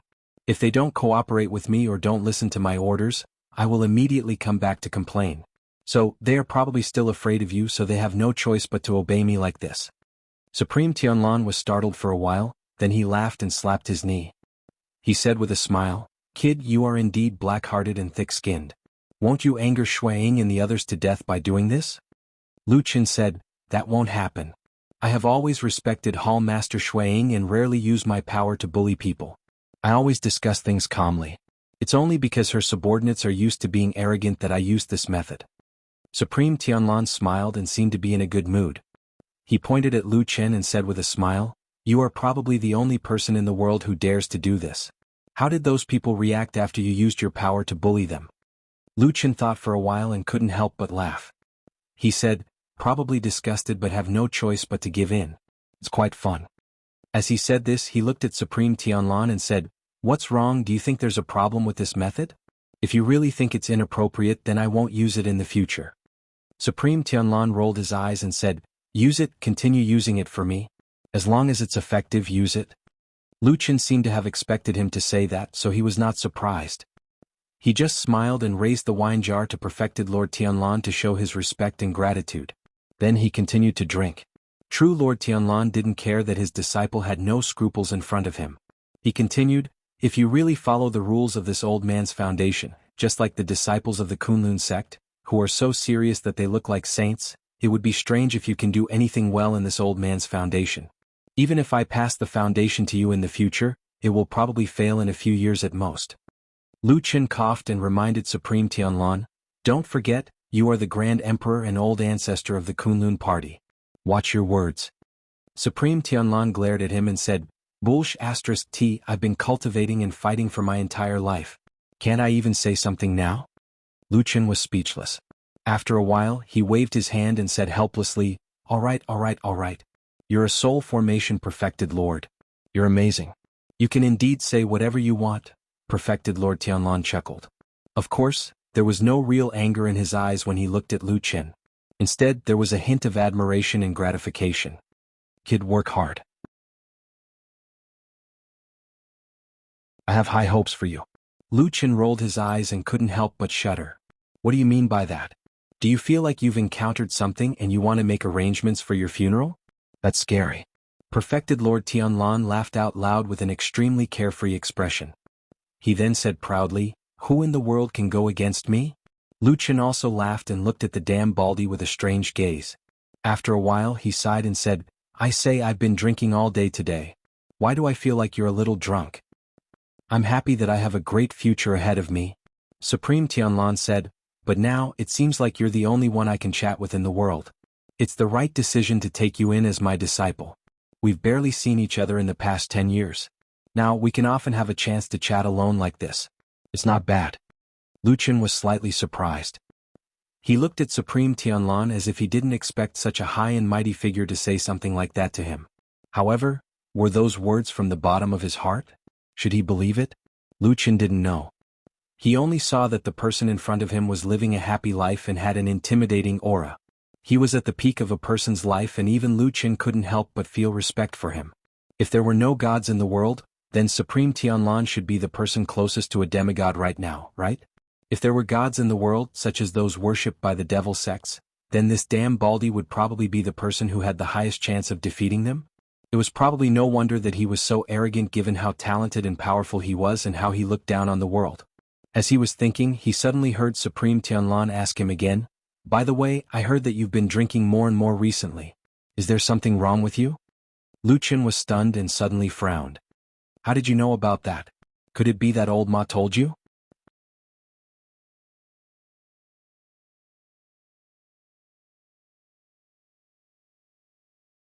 Chapter 506. Perfected Lord Tianlan shook his head and said, you're just like a drunkard. Everyone can see how you're drinking when you're free. Why do you need him to tell me? Lu Qin heaved a sigh of relief and said, don't worry, it's just that I've been fond of drinking recently. It won't cause any trouble and it won't harm my body.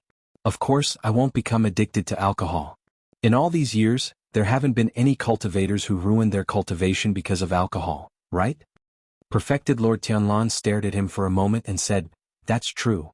However, things like alcohol and women are ultimately not beneficial to cultivation.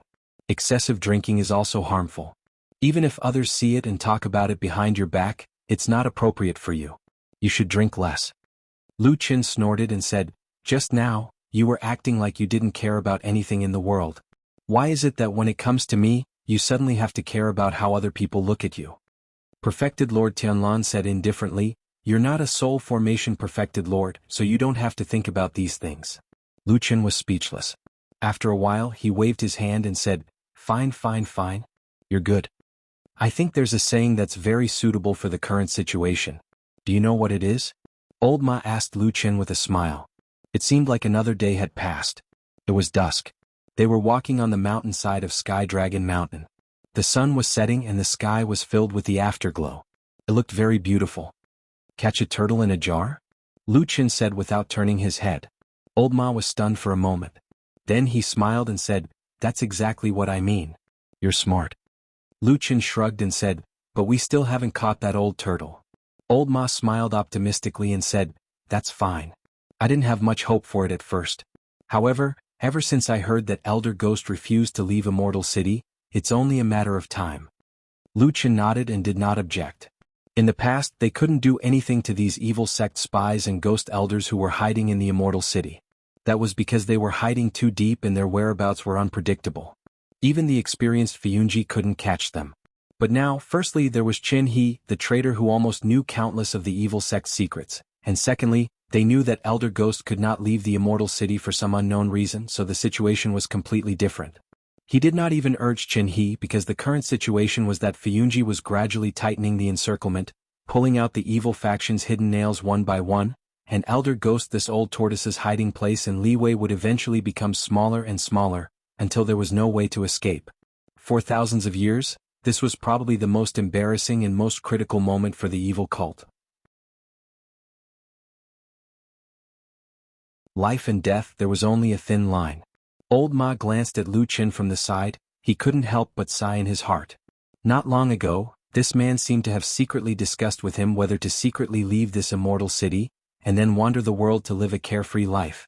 Alright, that was a nice way to put it. It was more likely to be to drag out an ignoble existence.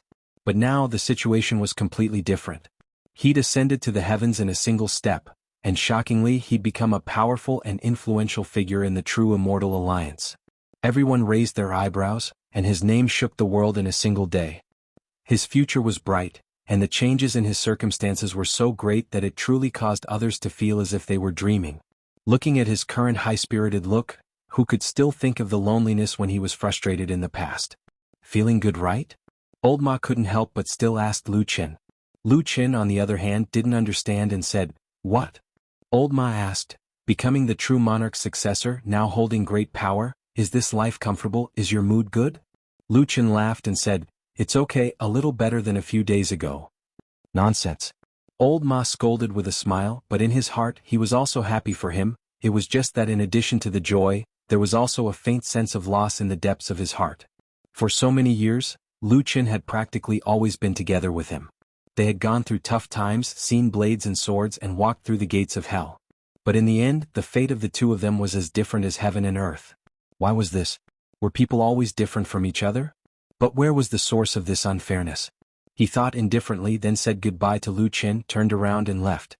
Lu Qin's identity and status were now different from before, that incomparably noble Kunlun Palace. Except for the supreme true monarch Tianlan, he now had the qualifications to live in that incomparably noble Kunlun Palace.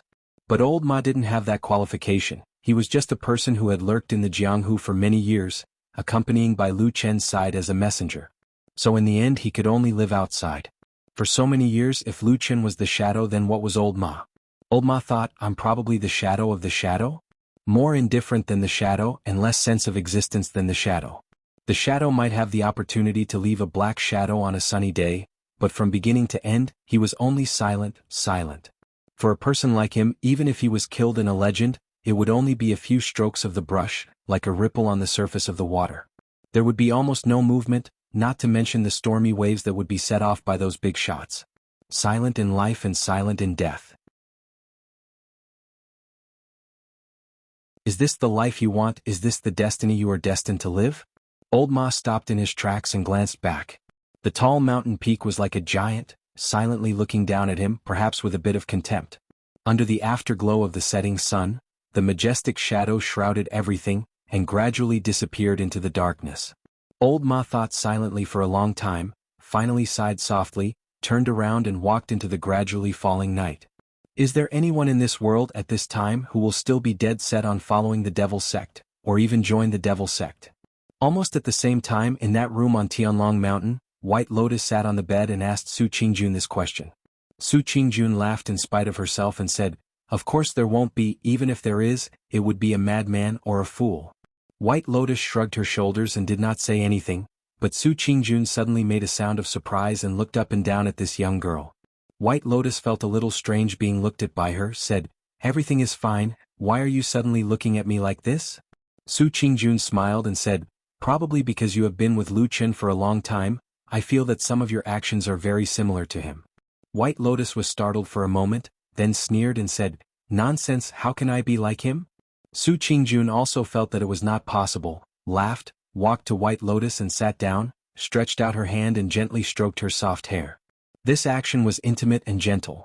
White Lotus did not have any intention to resist or avoid. It seemed that during this period of time, the relationship between these two girls had become very close. After a while, Su Qingjun softly asked, "Your injury is considered to be almost healed, why are you still not willing to let me tell Lu Qin?" White Lotus suddenly felt nervous, looked at her and said, "Don't tell me you have already told him?" Su Qingjun shook her head and said, "Not yet, you little girl. 2 days ago you even threatened me, saying that if I say that your injury is healed, you will immediately stab yourself a few more times and make your injury worse. You have already said such words, how can I dare to say it?" White Lotus forced a smile, looking a little embarrassed, then sighed and said, "I really have something difficult to say, can you help me hide it for a few more days?" Su Qingjun nodded, then immediately frowned and said, "What are you afraid of? Don't tell me Lu Qin is really behind my back, threatening you in any way, or—" White Lotus immediately shook her head and said, "Oh, that is not, Suddenly, White Lotus's words were abruptly cut off.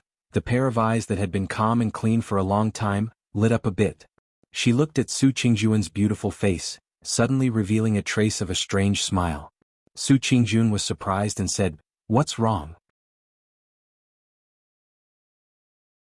White Lotus was silent for a moment, then slightly smiled and said softly, "If I say Lu Qin really has bad intentions towards me and even has the guts to do it, would you believe me?" "What?" Su Qingjun lost her voice, her complexion changed and suddenly stood up.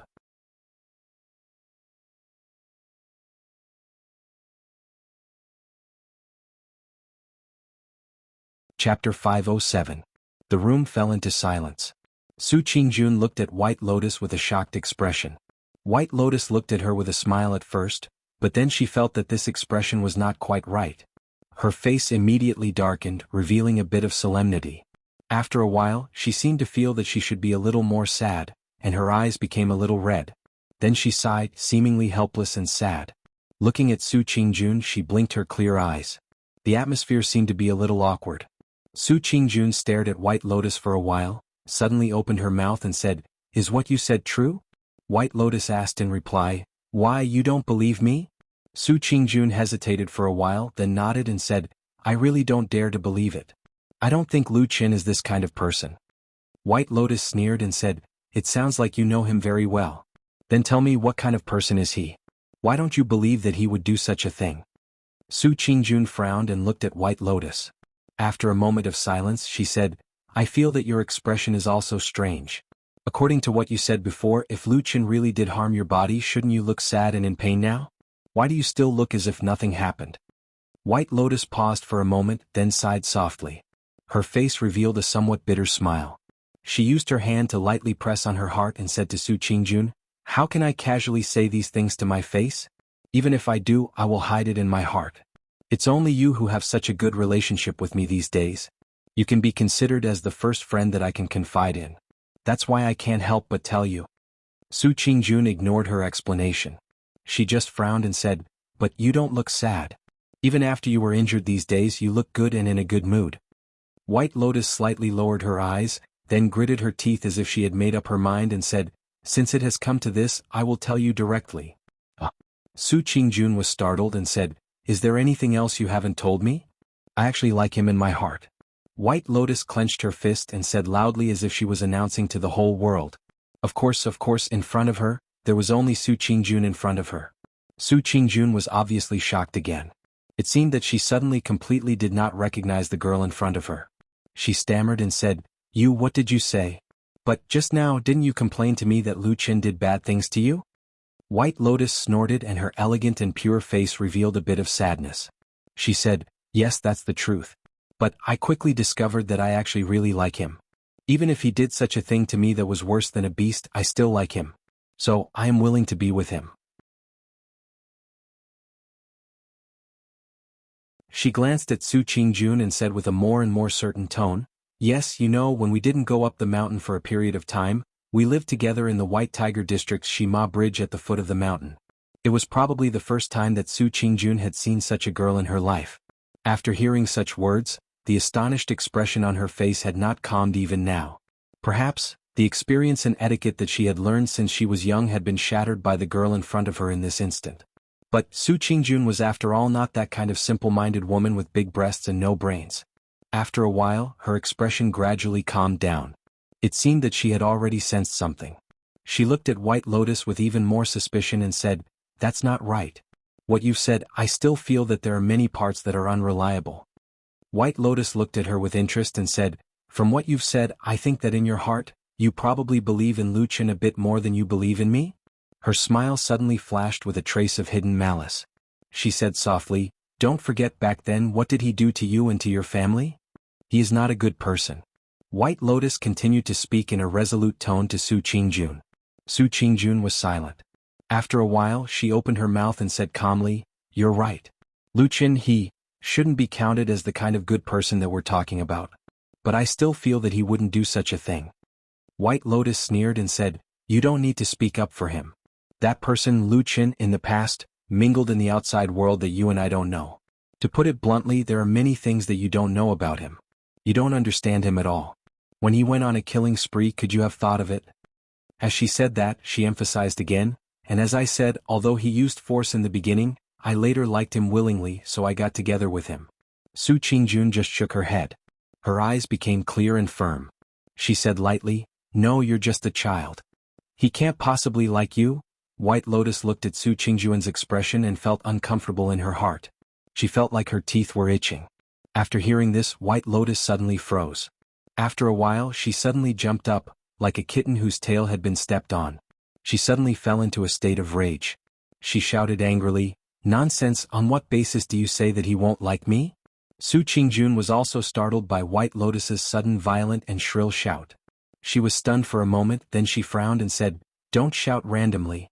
Speak properly. Although Luchin has all kinds of shortcomings, I believe that he has enough self-control. Even in the face of a soul-stirring beauty he—" Halfway through her words, Su Qingjun suddenly stopped. She didn't know why, but her cheeks blushed for no reason. She seemed to have thought of something, but she quickly returned to normal. However, there was still a hint of hidden bitterness in her expression. She sighed softly and said, "He won't have bad intentions towards a little girl like you. Why do you have to slander his reputation?" White Lotus slapped the table and stood up. She seemed to be very angry and said, "What do you mean by this? Are you saying that I'm not good enough and not qualified to seduce him?" Su Qingjun was stunned for a moment. She suddenly became speechless. After a moment she said with a bitter smile, "I say, on this matter, aren't we getting further and further away from each other? Where are we going?" White Lotus was still unconvinced. She nimbly jumped off the bed and stood in front of Su Qingjun. She raised her head and puffed out her chest. She sternly said, "No way. I must make this matter clear to you. Look at my face." As she spoke, she used her finger to point at her cheeks, and then she touched her body and said, "Look at my figure again. This chest, this waist, these legs, this figure, aren't they better than 90% of the women in the world? What right do you have to say that I'm not good enough?" Su Qingjun looked at her for a long time. She suddenly laughed. Her expression became gentle. She stretched out her hand and gently hugged White Lotus. White Lotus struggled for a moment.